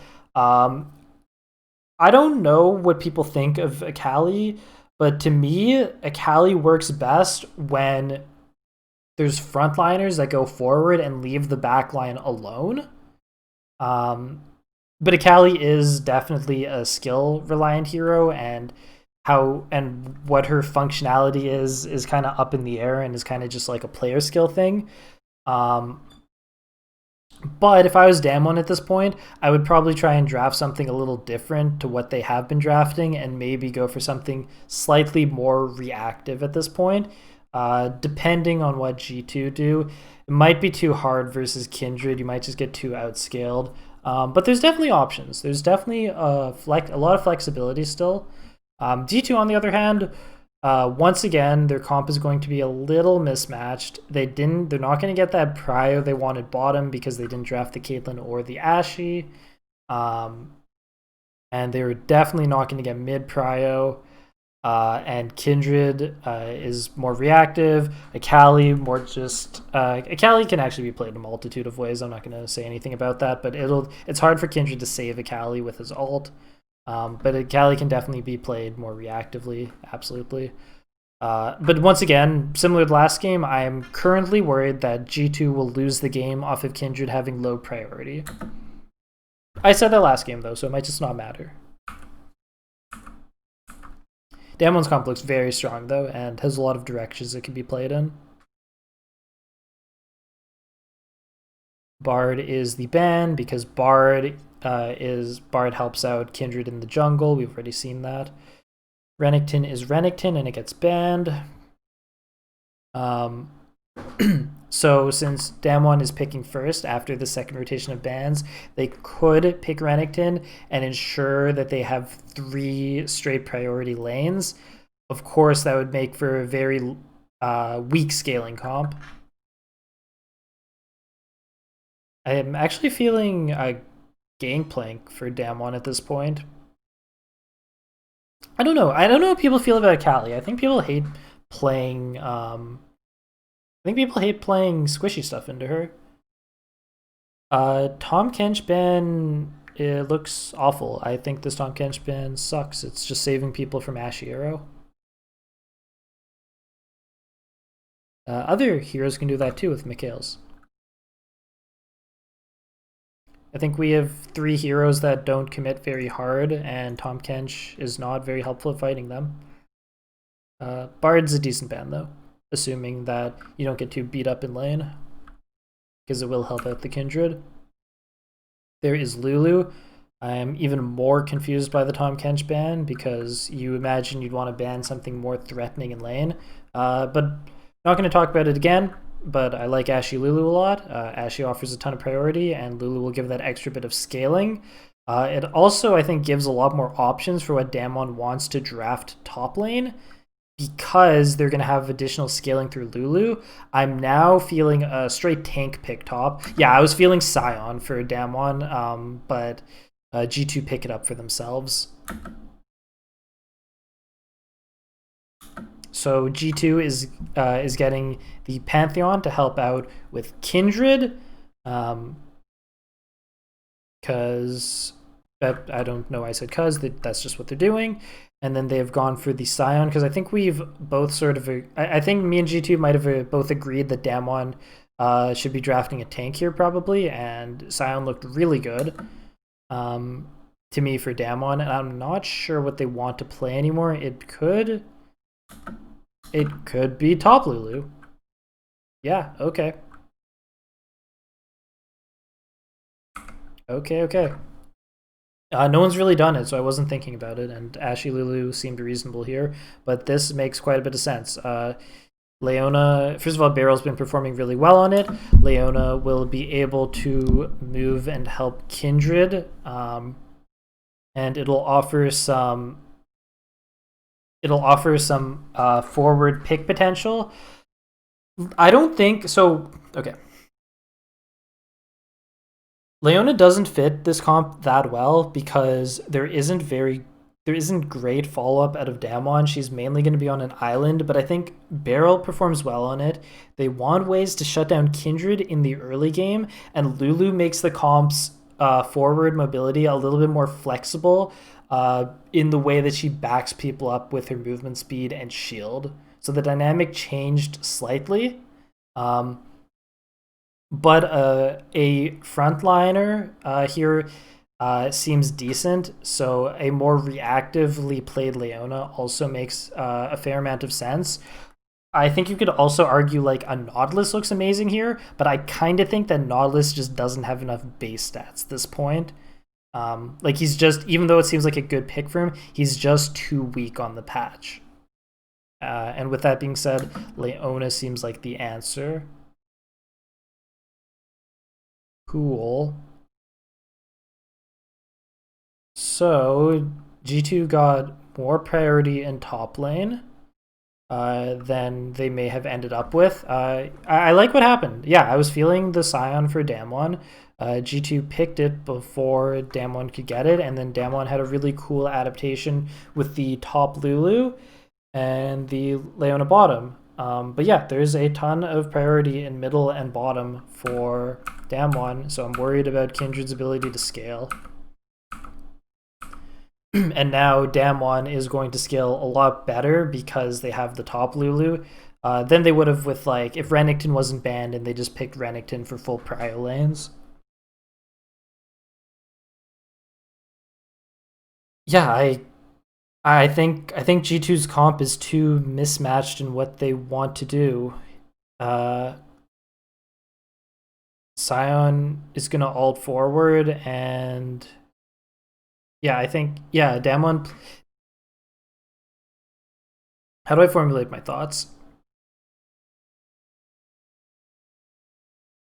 So G2's playing at a lot of different speeds with their heroes, right? I think Kindred's better like reactive, front to back, but he's getting semi outranged by the potential of the initiate from Damwon's bot lane, and it's kind of hard to play Kindred against Syndra with the QE combos being a long distance sort of like poke initiate siege tool.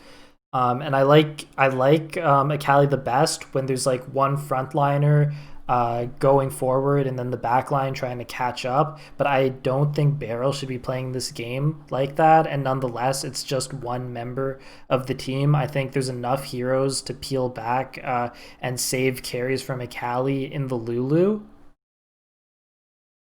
And otherwise, the main initiate on G2 to try and break up this formation that Damwon has is Sion ulting forward, and it's going to be, and there's going to be a lot of follow up, but Damwon have a ton of good tools to dissuade initiation.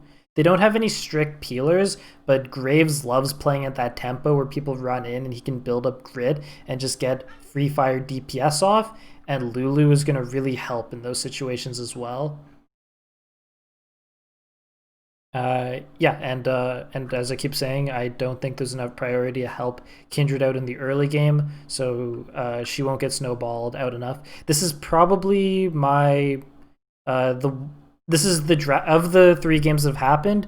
This is, I think, the most one-sided draft, unless you just think Fiora is unplayable, and you just can't draft a strict split pusher. If you believe that to be the case, then game 2, last game, was the most one-sided draft, because you should just never draft Fiora. To make it not as oppressive as it once was. And you can see that burning through the mana very quickly here as we check in on the bottom side. Mickey going to clear out the ward just to help sustain this push to kind of threaten the possibility of a lane gank. Level 2 not too bad here. Level 3 for both supports is pretty massive. Pantheon is kind of his get out of jail free card there with the E. So G2 is going to need to find ways for Pantheon to make plays with the other portions of the map. Oh wow, Showmaker's gotten caps very low. He's going to need to find other ways for...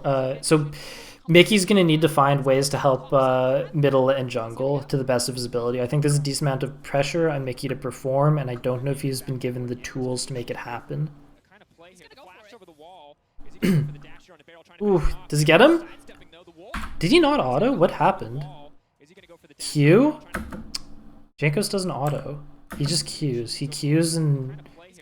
Or, sorry, he wait. No, sorry. I get this really confused. He flashes, autos, and Qs backwards and doesn't land the Q damage. He lands an auto and not the Q damage.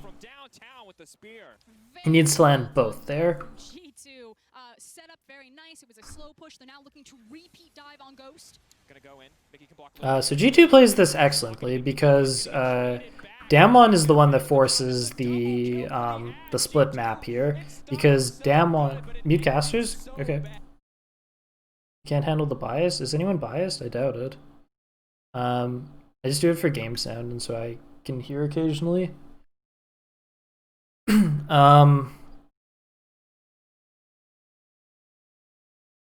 Okay, what was I saying here? So Damwon wanted to split that side of the map because that's where the Kindred mark spawned on the top side, but G2 make the play work anyways. Yeah, so well played on G2. Cap's trying to get in here because Mickey and Jankos are wrapping around. Cool. Showmaker has... So this is a matchup that we know is going to be very one-sided. Syndra versus Akali. Syndra beats everything in lane. It's just to what degree does she beat things. And Akali is not the greatest early laner. Assuming she's fighting ranged, she's pretty good against melee.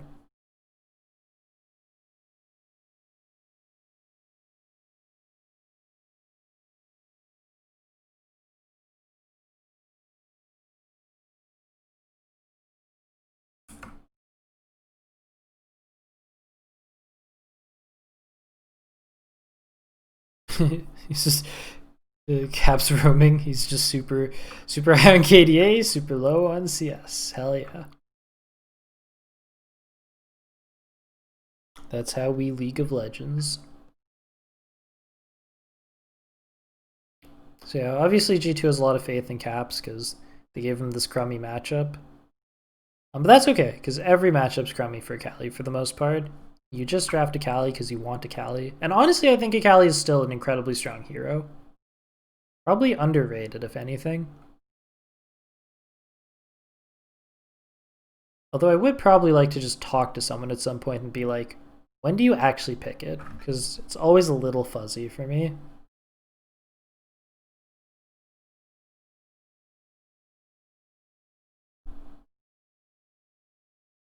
So Damwon, like, we have to assume gets this first Baron. Not Baron, I'm sorry, Dragon. And they do.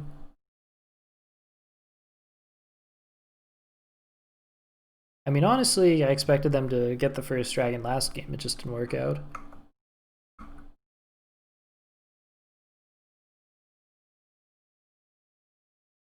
Alright, Showmaker's feeling himself. Big Showmaker fan. Good player, definitely. Okay, Wonder kind of cuts them off here. It's kind of an interesting spot. So, Lulu isn't like that strong at this point in the game yet. Wonder doesn't get his ult damage off, but they are trapping Canyon and Showmaker here. It does look like it could turn out well. Jankos is only 5 though, and Canyon does have the ult. So I'm worried about that. They probably need to get a fast kill to level caps. Canyon still does have flash, and he has grit to get over. Not grit, sorry. He has E to get over the wall. They probably would have to get on Showmaker and dodge Qs.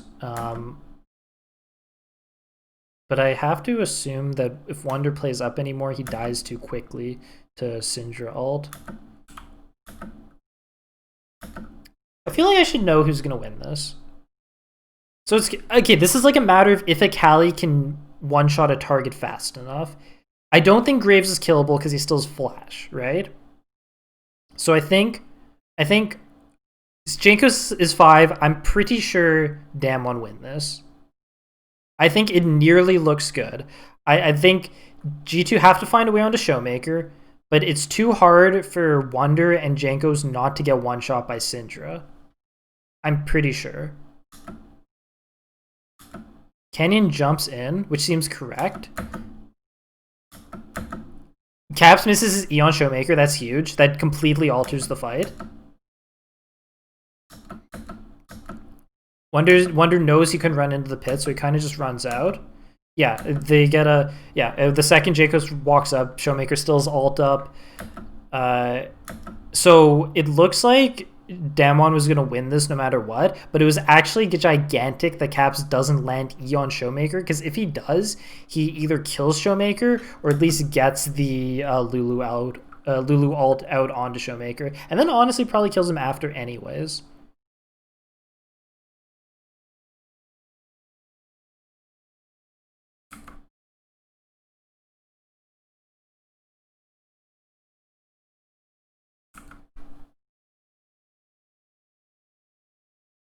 Whew, he lives. Seems silly to take a fight where the only win relies on Caps to land an E. That's only minorly hindsight. I think the bigger problem is that Jankos isn't 6, right? So in order for Jankos to hit 6, they need to assassinate a target. So it's like the speed at which they're able to assassinate someone, they probably know, or like they have it timed that Showmaker doesn't have flash yet. But with Lulu walking over, yeah, you can piece together. It was a hard fight to win. Yeah. Yeah, I don't think that fight was... I don't think it's very hindsighty. Because I was... So, like, even though I took a second to try and figure out who I thought was going to win the fight, the reason why I didn't... the like, immediate reaction is you just look at the levels, right? And you're like, oh, the Kindred's 5, right? That's, like, the easiest way to figure it out without actually thinking about it and, like, paying attention to cooldowns. I will say this: if if Wonder's ult lands, that might win them the fight, right? They might immediately win the fight off that, or just like Graves flashes and then they leave. Because we also have to count that like they didn't know whether Sion's ult would land or not. No, do I think it makes sense where Jankos put his ult? I mean, his W? No, but also there's just like bigger fish to fry in that fight.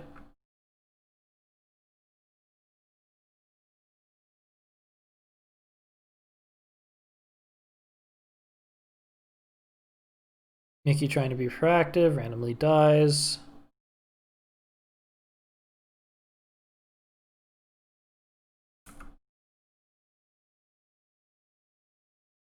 Damwon feeling more comfortable this game. It's pretty interesting because I like Damwon made just some like random mistakes last game. They just felt like a little shaky. Maybe they're just on champions they like more this game. Alright, mid's not going too bad. I think this is an acceptable amount of CS for Akali to be down versus Syndra.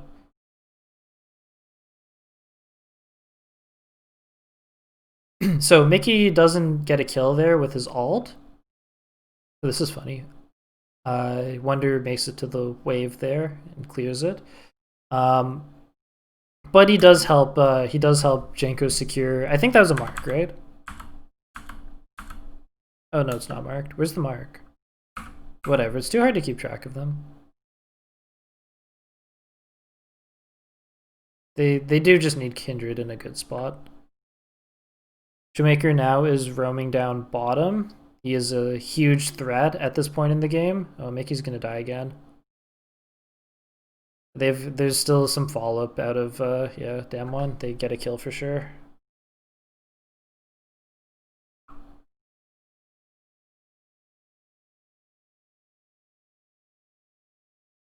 Caps tries to come around top, but Damwon is ready for it.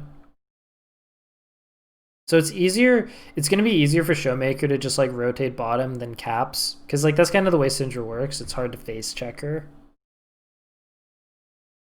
So like when Syndra moves somewhere, it's hard. Sometimes it can be hard for you to follow, because you don't know if she just waited for you. Dragon is about to come up. Showmaker immediately TPs back, gets his item, TPs, he's in a good spot. Don't see too much GLP on Syndra, but it is an item I like.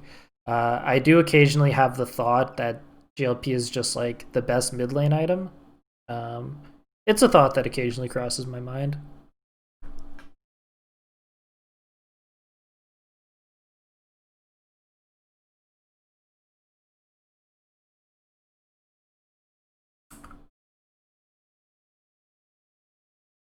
So much easier for Damwon to play these fights, like these straight 5v5s in front of Dragon. Damwon's comp is like pretty easy to navigate and play out. We just stick together. Beryl has to not just send it, right? He needs to not like, he needs to be kind of, you know, he needs to be clean on when he thinks to go in, because for the most part he's not going to want to go in. And Damwon's just going to want to play as a whole and use the range on Syndra's QE, maybe find picks off Ashy Ultimate, which is not as committal as Leona just throwing herself in.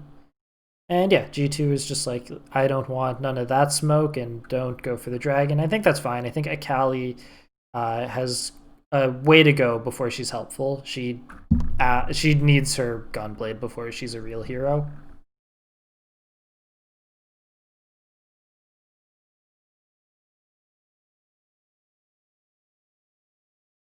So Cap's not quite a Gunblade. I hope he didn't miscalculate. He might have meant to have Gunblade then back. It would be unfortunate if it was a miscalculation, because he was sitting on so little items for so long. I kind of think he was just waiting for it and then accidentally backed before he had it. Mickey is aware that he's supposed to be mobile and helping to make this Pantheon pick make sense, but he is just getting caught too much, unfortunately. I think he's had a really good world so far and 2 good first games, but this game he is running it.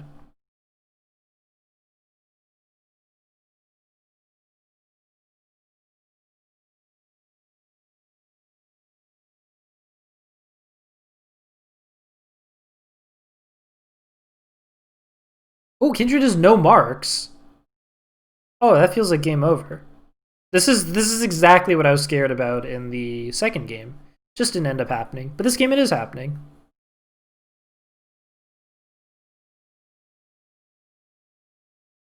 I think G2 might have missed like a little bit of the situations. I like, we haven't really seen G2 play a ton of Kindred. And I think they may have misunderstood some of the drafts required to have Kindred be a sensible hero. In last game it worked out. This game, not so much. Shoemaker gets a lot of good combos off there. Ooh, Kenny still's flash. Barrow looking. Looks very go-winnable. Like, even if he hits Mickey, like, he's not gonna die. It's just goodbye. Graves is going lethality. This is actually a very similar scenario to one of Fnatic. No, yeah, Fnatic versus Sunning's games, where there was a Scion, and Fnatic had Graves and Ashy. I don't. I hope I'm remembering the right game. And Graves had the potential to go Black Cleaver, and he didn't. And Ashy had the potential to go Bork, and she didn't. And it was very tough to kill Scion. But Ashy does have a Bork this game. But the reason I'm bringing it up is because Graves is going lethality again. But honestly, lethality looks correct this game, and I believe it also looked correct to me the other game as well. Don't entirely remember though. Anyway, Mickey gets a good roam off, and then Wonder gets a good roam after it. G2 is good at finding these random kills, and Wonder, sorry. Caps actually has a Gunblade now, so he's actually a playable hero.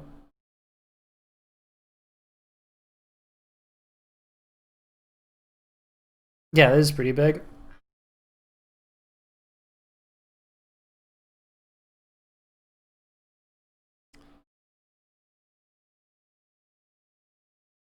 Yeah, I'm super worried that everything G2 does is pointless. Like Kindred is too behind for this game to ever be winnable.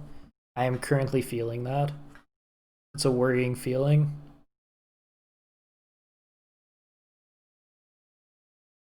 Ooh. Oh no.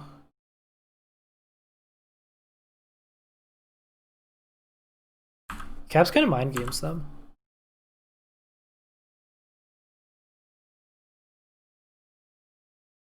Maybe, I don't know. It was like maybe he'll go over the wall. Shoemaker wants it. Jankos is really weak at this point in the game. Syndra's so nice for sieging in situations like this, and Kindred is just not threatening yet.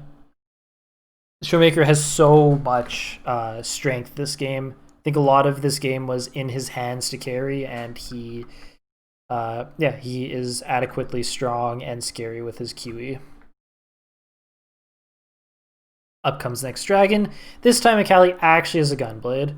Damwon immediately committing TPs to make it to this fight. All they have to do is stand as a ball, and that is the best they can play the fight.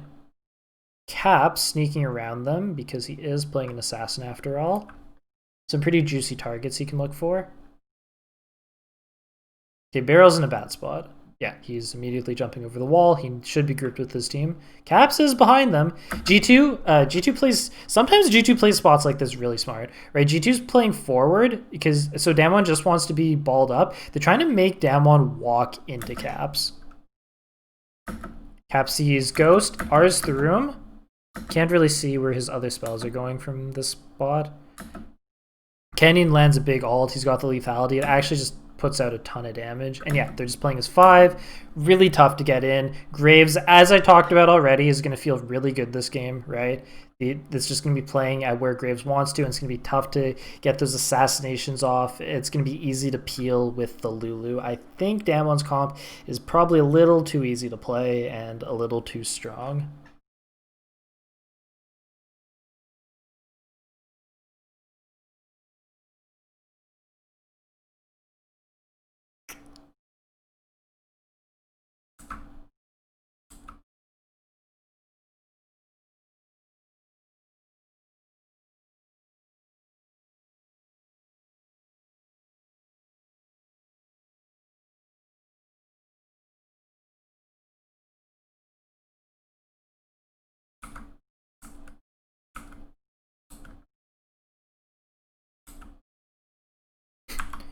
Caps is just He's just a sneaky dude. I don't know what to say.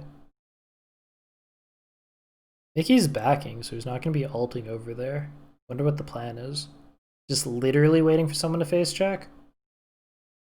Can we kill a Canyon in time?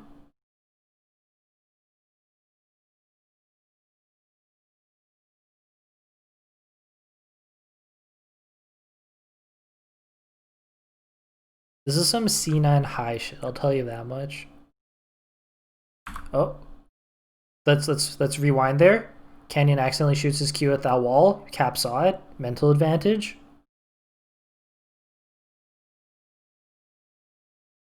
Why does Showmaker like know he's here? You think he's ghosting?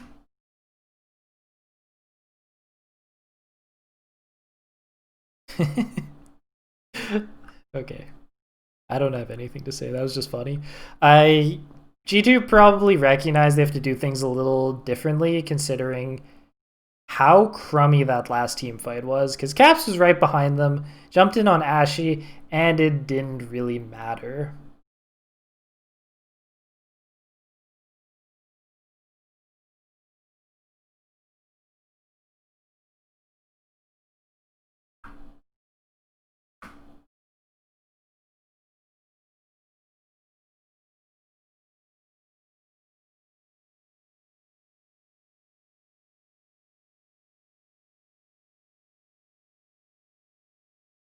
You know who else looked good this game? Damwon, because of if they wanted to just play support Lulu, I like what they did more. It gives more freedom for the support champion to look around for stuff. I like this way more. But if they wanted to go a tank, like I was saying, they did go a tank in Leona, right? But if they want to go top lane tank, Maokai would have been kind of good.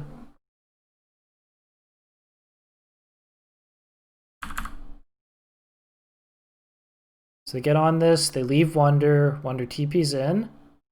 So they've gotten some magic resistance off with the Baron. Mickey flashes in onto Barrel. Ooh, Lulu ult on Barrel.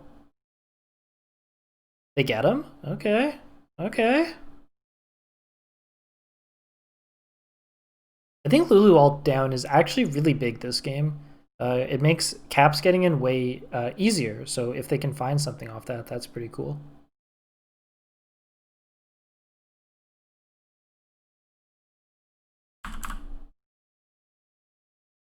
I'm sorry, just rewatching what Perks does here. So he throws the E forward, gets a W onto Ghost, and then he just chases him down. Mickey's with him too, though, so that's two people committed. Mickey backs out, so Mickey can come back to the fight while Perks just goes for Ghost. He gets him, but it's a 1-for-1. Not that good.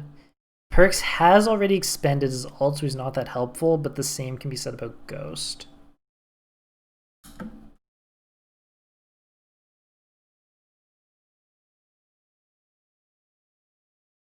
Ooh, Caps gets polymorphed. Well, people are barely living. G2 still walking forward, as I think they should be. It looks still good for G2. Nice snipe. Can't believe that did 400 damage. Some support champ. All right, nicely played, yeah. I think they had a lot of freedom once the Lulu ult went down there. I keep looking for who is predatoring, and I keep forgetting, like, just in these team fights, I keep forgetting that just, like, Wonder took Omni Stone.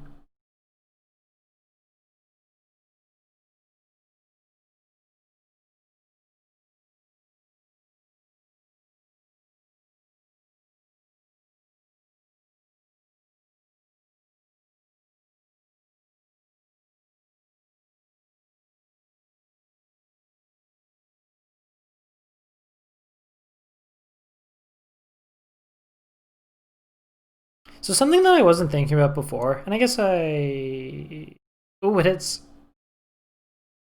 Wonder just running forward to peel for his teammate, flashes out. The adaptive helm doing work. Something that I'm like just thinking about now, with all the tank bans put in, it puts the priority on Jhin way up. And it probably helped in G2's decision to just first pick it. Random thought I'm having.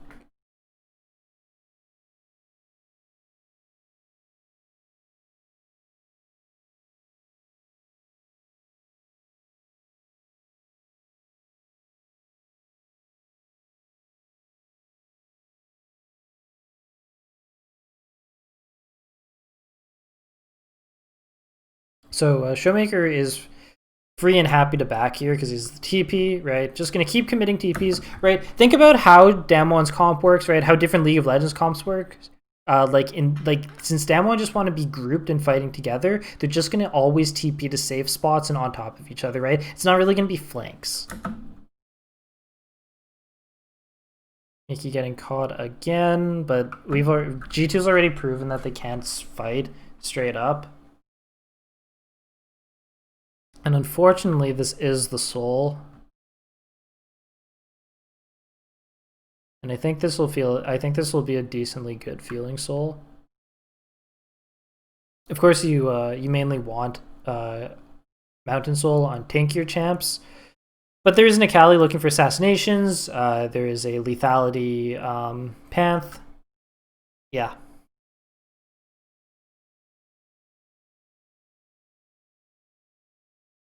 Oh.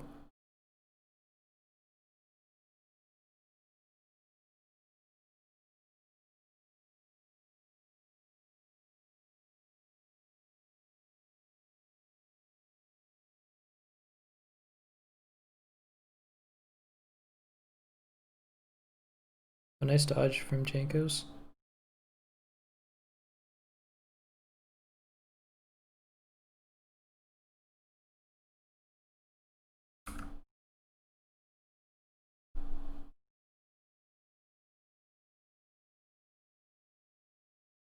Damwon just push together, just walk, right?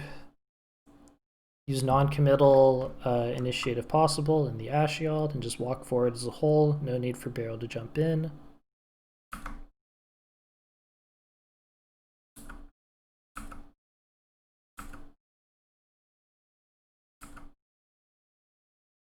Wonder trying to pull pressure away by hard splitting bot. He still does have the TP. The entire Baron is cleared out, so Damwon can bait this as hard as possible. No, it's not. There's one ward there that they missed. Oh, Mickey almost gets caught again. Can't stop. Unfortunately, if you draft Pantheon, you don't usually build Mikhails.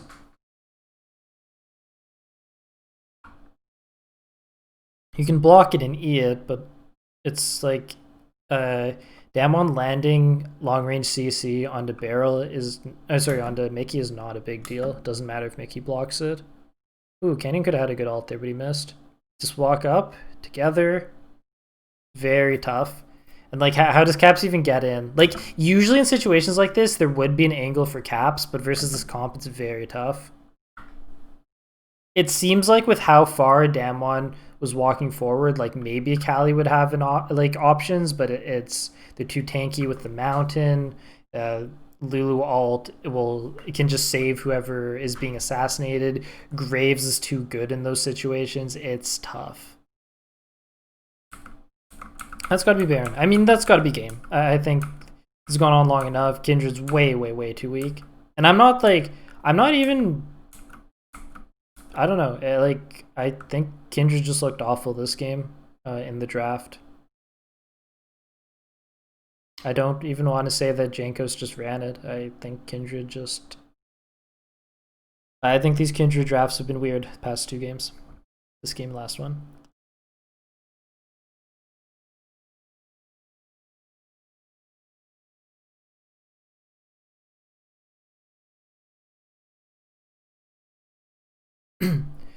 So tanks like Sion are going to die much faster than you expect to Ashe when she has Bork and a Lulu. Especially top Lulu, who has more gold than a support Lulu.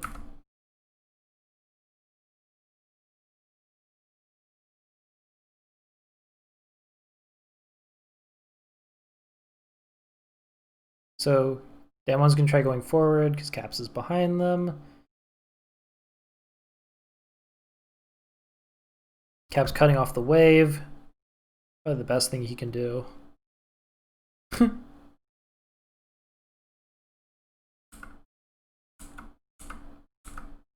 Oh, fight happens. I mean, there's no point of watching. I think this game's super over. So this is getting awkward. Damwon is smushing themselves walking up, and Barrel highly overextended himself getting in, as well as Canyon being not towards the same side. I'm pretty sure because of gold difference. No, I mean, Damwon wins this fight, but it's because of gold difference. But it's not a particularly well-played fight. As you can see, Caps actually gets people low here. Like, he actually gets people in kill range and such.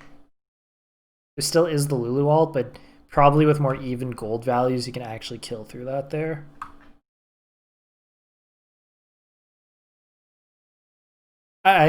So like I'm not gonna call that like an unnecessary risk out of Damwon, because you should just like end the game if you're ahead on gold. But if they were even on gold, something like that wouldn't work.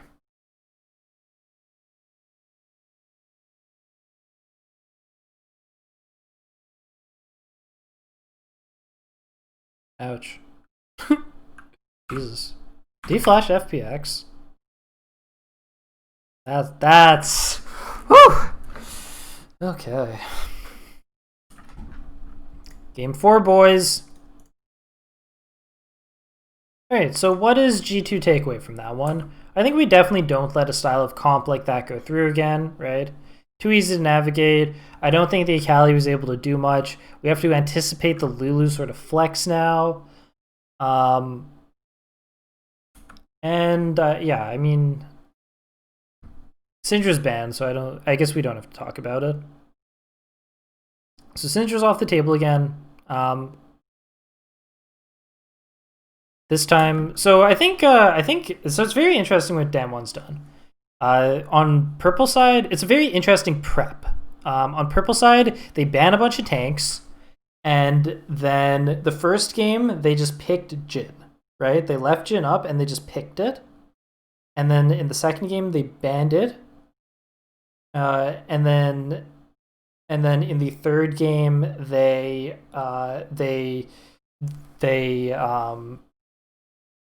first picked it. Or was that fourth game? They just what am I trying to say here?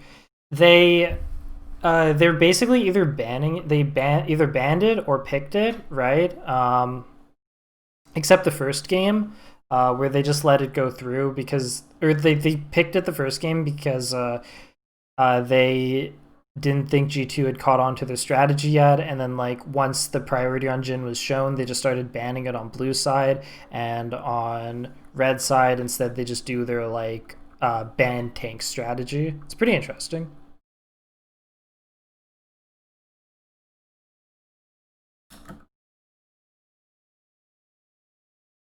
Because then you don't get a priority first pick, right?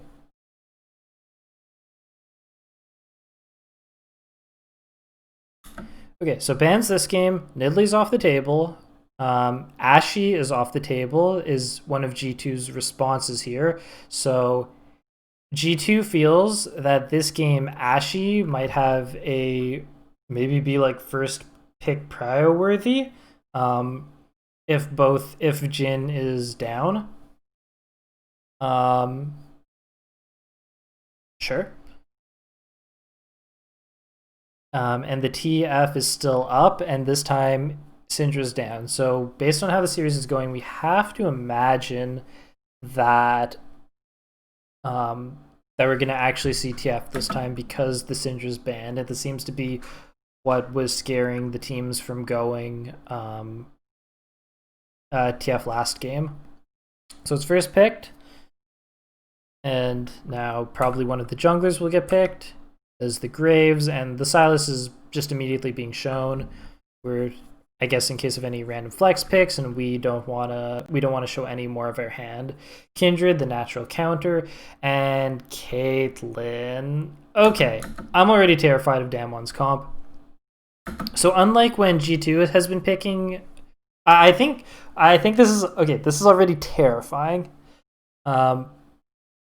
Damwon has been really good at drafting this Worlds. I'm really impressed. So One of my big criticisms of the way that G2 has been drafting Kindred is Kindred isn't very good at following things up. He's better at like front to back, peeling, scaling to outrange, which he'll do, right? He'll just like, if you both are just reactive and line of skirmishy, him versus Graves will eventually get the range advantage, outscale that sort of comp. And you want people that play at his tempo and play more reactively. A comp that I keep talking about is like a style of comp where you play around TF's low commitment gold card, and you just draft a lot of range and peel around him. And it's a comp that is simultaneously proactive while also all playing to a reactive tempo. So TF and Kindred have very good synergy in that regard. And then the other things that you want with Kindred is you just want priority lanes. And Ashe Caitlyn, Syndra, right? These are all heroes that have immediate 100% priority. And Damwon know that that's what they need with the Ashe off the table. They just go the Caitlyn. Caitlyn will guarantee them bot priority at this point. And they will all be playing, all these three champions are playing to this more reactive play around gold card strategy, which is a very strong one.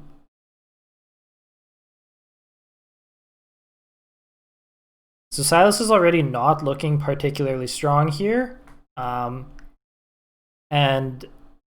as usual, Graves, all the meta junglers have issues just like going forward, but there's not much you can do about it. Ornn is Ornn. He can play in many directions, and he's more of a scaler. He doesn't offer lane priority, but that might not be a big deal. The Camille is banned. It was actually up through this draft, but Renekton is also up. Tahm Kench is banned because if you know G2's tendencies, they like Tahm Kench to try and survive Twisted Fate. Not that it would be very good with their comp. Lulu is banned. Lulu looks unbeatable on Damwon's comp here. It gives great supportive abilities to Caitlyn and Kindred, and most likely with the Ashe ban, Damwon would still have bot lane prio even if they draft Lulu as the support with Caitlyn. Pantheon gets banned.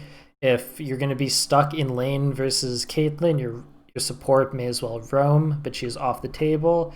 And I think Perkz is just going for something he's comfortable on, but it doesn't actually look like a very strong pick here in the Senna. Senna is a scaling option. It will not be able to get priority bottom. Senna to me is best when there's a lot of earlier game heroes that she can scale with that are more dive go forward heroes like the Sylas, because she can support them with her shields and heals while scaling. But so far of G2's draft, Sylas is the only hero that really synergizes with her. Ornn is going to be more scaling and doesn't really go as deep as you think he is. He actually has a pretty safe initiate in his ult and usually needs people to follow up with him. And the jungler this game is going to have an awkward time doing that because it is Graves.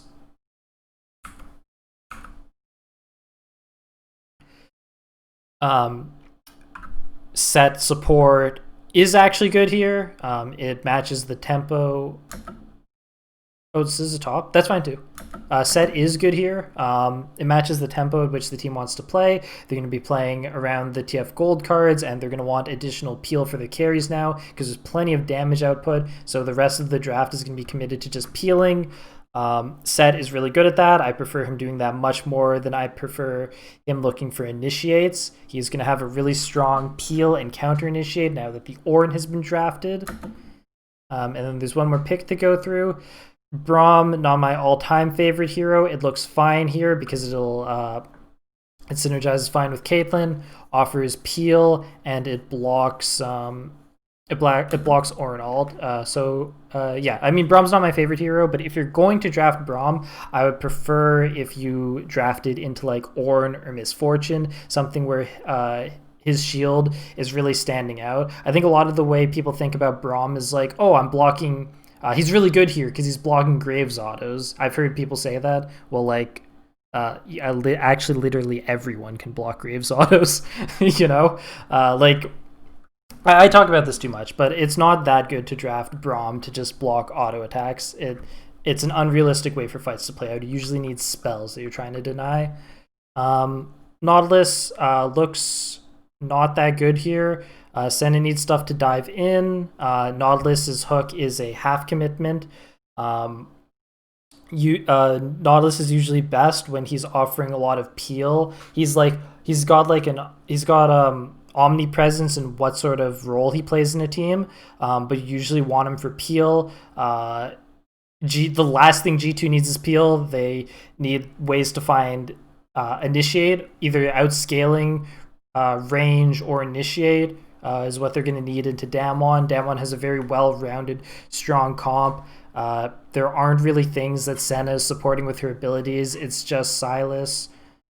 And there's not a lot of priority to match Kindred. Yeah, I think this draft is an absolute wash. It's completely in Damwon's favor.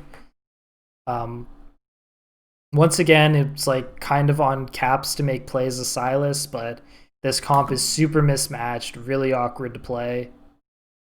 They have a lot of scaling to do, and even when they get the scaling off, I think Damwon's comp just plays.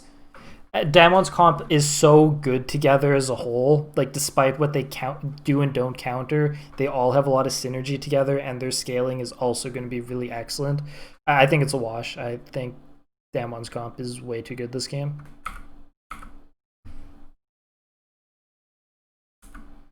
I have faith in the Gamers 2 gaming organization. I love G2. I also know the outcome of the series, but this this draft is worrisome. Hail of Blades.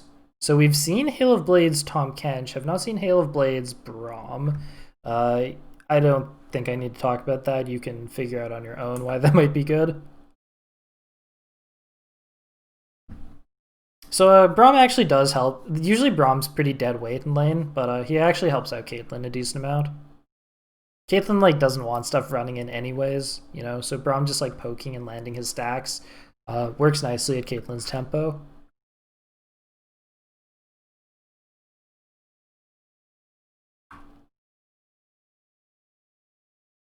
So we've seen this matchup a couple times now. Showmaker kept going for harass over CS, and I don't know if it's worked out for him.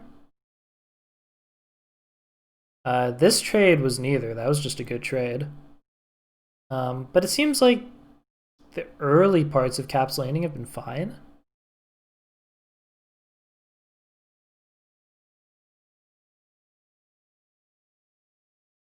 But yeah, we expect TF to win this matchup.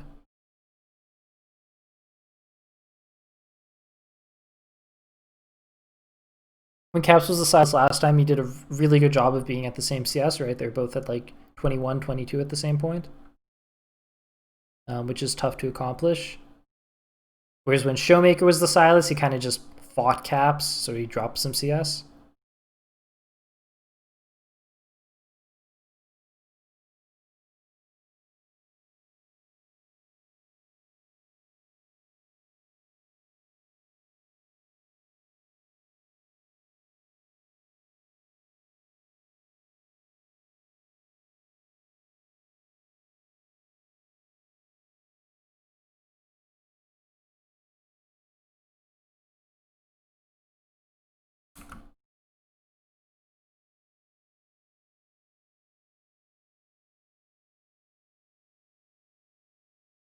Jamaica doing a good job, as we would expect. Both the junglers decide to meet each other at the crab. Canyon is getting the better of Jankos, and Caps gets first blooded. Oh no, disaster! So usually, the way these Worlds games have been going is like in matchups like this, the mid laner just backs a little earlier in TPs when you want to force the crab. The Caps doesn't, he just ends up dying. No, that's not a kill, is it? I mean, obviously, like, so he just needs one more auto, but god, that's so close. So spooky.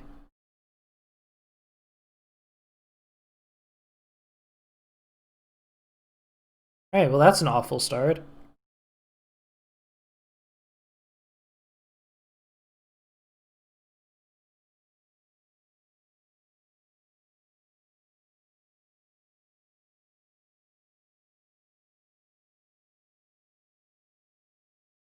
I think I don't know, the win condition in this game is so awful. Like, this doesn't actually work. Oh my gosh. A huge wave. So you can definitely beat Orin at this point in the game as Silas. I mean, not Silas, as doop de doop. Set's pretty good into Orin. Oh, so disastrous. Really well played, though. So for G2 to win this game, they need to like stall out long enough to get Ornn items and Senna scaling, but they can't even be like even, because I think even if they're like even-ish on gold, Damwon still stand a really good chance, and their comp team fights much more easily, much more seamlessly. So like G2 need the game to go even and then fight right on like an Ornn item spike. It doesn't seem like a plausible way for the game to ever play out.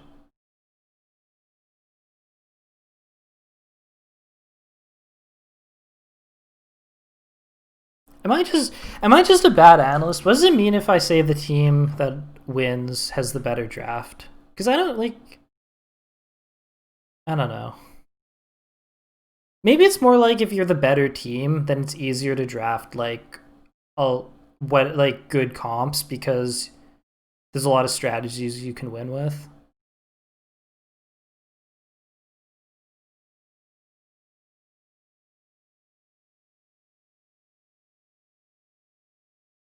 Yeah, it's true. I don't know why I used a CC before anyone started tanking.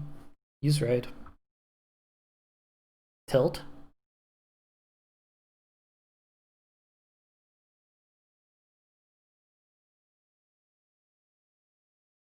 Set of course gonna opt for the Bork build versus Ornn. Although I think everyone just goes that build on Set.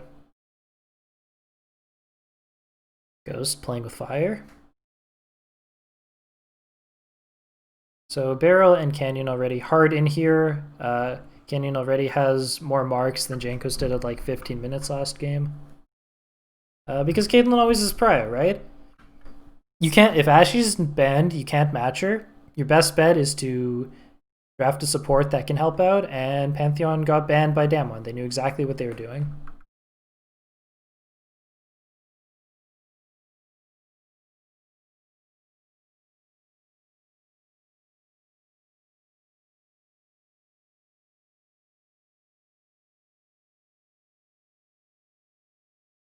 Okay, so claps from G2. Damwon just wants to play together, kite back. So the more, like the more spread out the fight is, that could be valuable to G2 because of just like Caps like jumping on people, Graves having a lot of base stats at this point in the game, but Senna still does have like wild scale, and I don't know. Nautilus is just low on base stats on his current iteration. I think he's just kind of weak. But anywho, Damwon need to like focus someone and try and kite back, so they focus onto Mickey. Now they're all grouped as 4, which is what they need to be, and G2 back off because they can't make any immediate picks because they would have to just pick someone down before they could proceed. Another FPX sign being thrown up by Showmaker.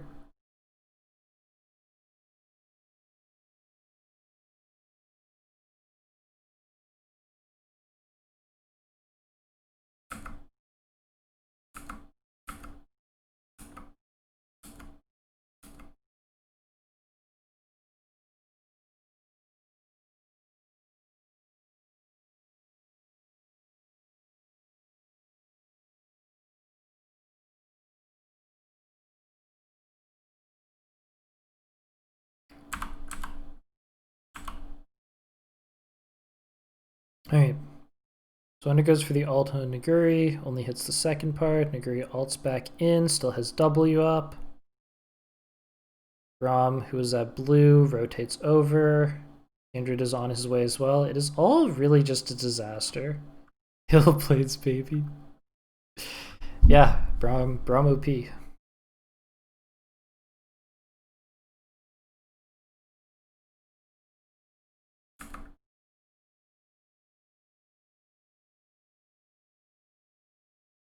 Right now, Ghost is just solo pushing bottom. Barrel, of course, is here because of the Rift, which gets played for every game, despite what everyone told me would happen at Worlds.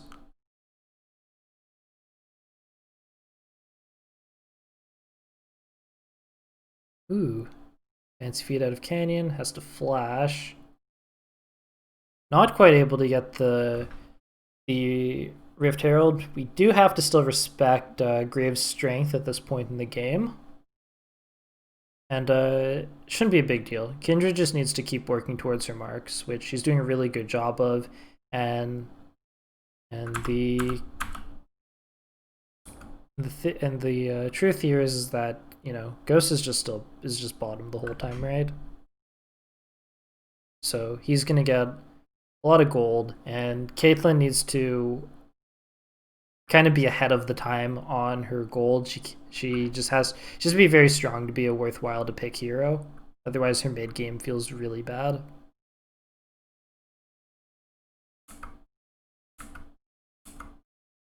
It's going fine, right? Caitlyn's farm hasn't been interrupted. Kindred's getting her marks. It is feeling adequately doomed. So very doomed. I think best case scenario for G2 there was Damwon overcommit, Perks walks over, and G2 get a bunch of kills. That was probably best case, right? Sounds like an okay scenario to play for, right? Damwon was in a good spot. They're probably feeling good about fighting, but they were correct and did not go for it.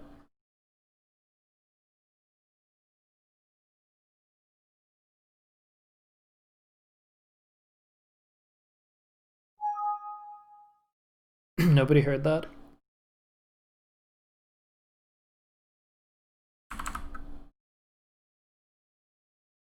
So making Perks move middle, but they're getting hard debated. That was just well played. Nothing to say there, really. Cannon gets the ult off, so Caps doesn't get anything out of Braum ult.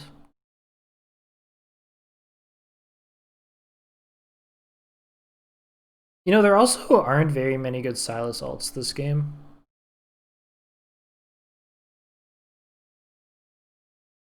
Oh, this is looking rough. This is looking rough.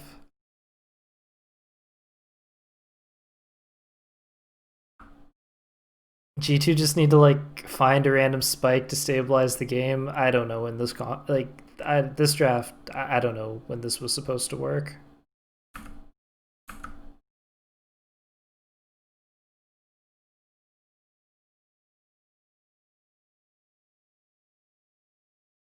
Jenko's just like needed to magically find more in the early game, I guess. Even then, like I don't think it wins them the game, even if he plays a little better.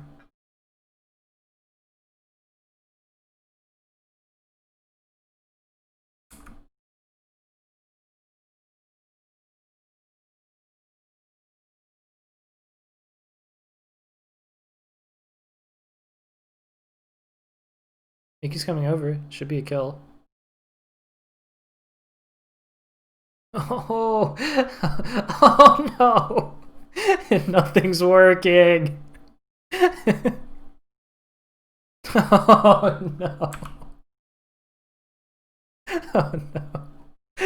No, it's a disaster. Oh, I can't watch this. Hey, no, I don't like this.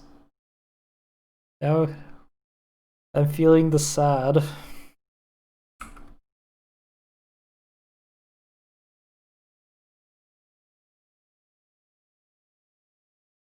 No. No. Okay, okay. So many emotes. Maker just keeps spamming the FPX. I like this, dude. Okay. We got him off. We're only like 5k gold behind. It's fine. Winnable, winnable. And by winnable, I mean open.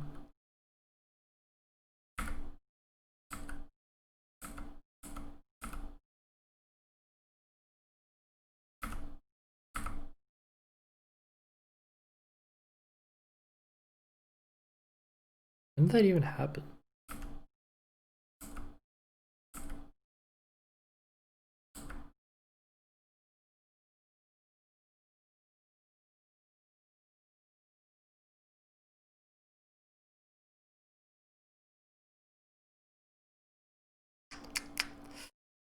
Oh dear, Caitlyn is really strong.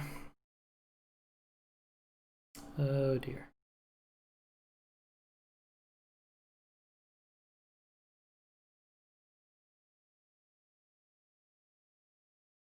Yeah, everyone's really strong. Braum is about to power spike. Okay, yeah. Sorry, I remember Braum. Braum is out of control.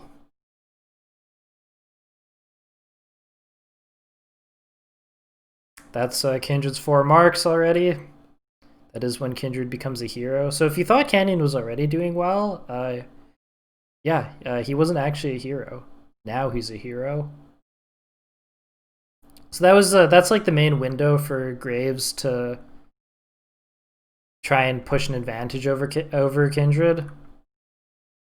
Not that it really matters. This game's so doomed.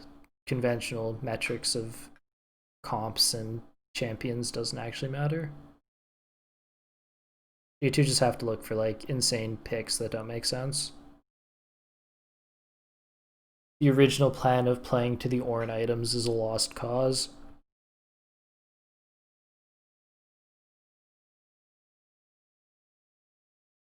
I really wish in some of these games I'm just like, oh, this comp's really good, and then the team just plays bad and loses. But I don't know. I guess Damwon's just been drafting well. I feel like I liked, I feel like I was a big fan of G2's comps in their Genji series. I don't know. What do I know?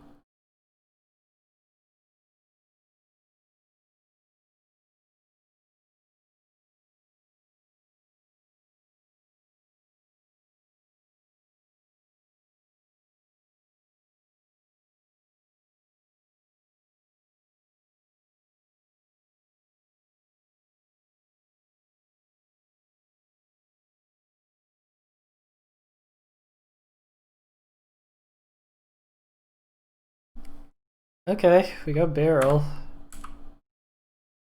Just all walking his 5. Naguri's not there. Dragon's about to come up. Arnold's big.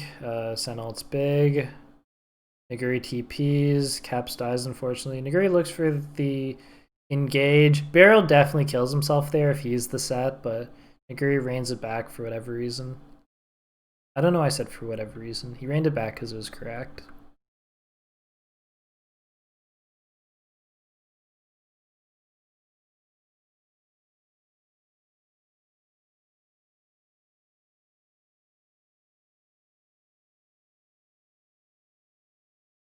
Didn't even need to use the Rift Herald to get Dragon, so they just use it now. So, God, Damwon's comp plays so nicely together. Just sit as a group, play around the gold cards, get the peel from Set, and of course there would be additional peel if Braum was here. Like this is a really strong siege. It's not even very easy for G2 to get them off this. Jankos has to walk 500 range towards the minions to stop it. Wonder just dies. Perks is still walking around the side. Not that Sen is like the greatest wave clear of all time. Janko's dying to pretty much splash. Canyon is so strong. It's gold carded. He's dead. Cap's gonna look for something if possible. Exhaust is still up. Caps is pinging his teammates because he's like, why is Exhaust still up if you guys died?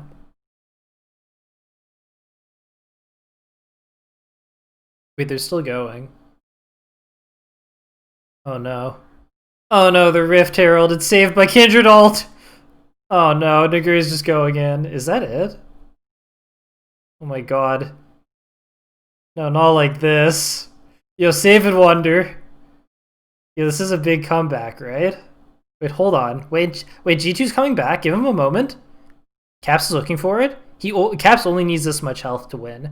He's looking. Don't worry. Everyone stay calm. Wonder has Predator. I'm sure that'll help. Oh no. Get the Nexus, guys!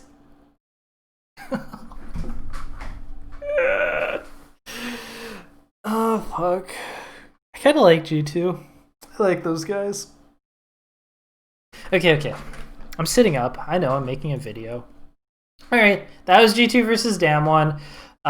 Interesting series, certainly. Damwon absolutely looked like the better team. I think all of their drafts were very strong for the most part. And then, like, you can call a game... If you think Fiora is just a bad hero, then Game 2 draft is just bad. If you think Fiora is okay, then Game 2 draft had its merits.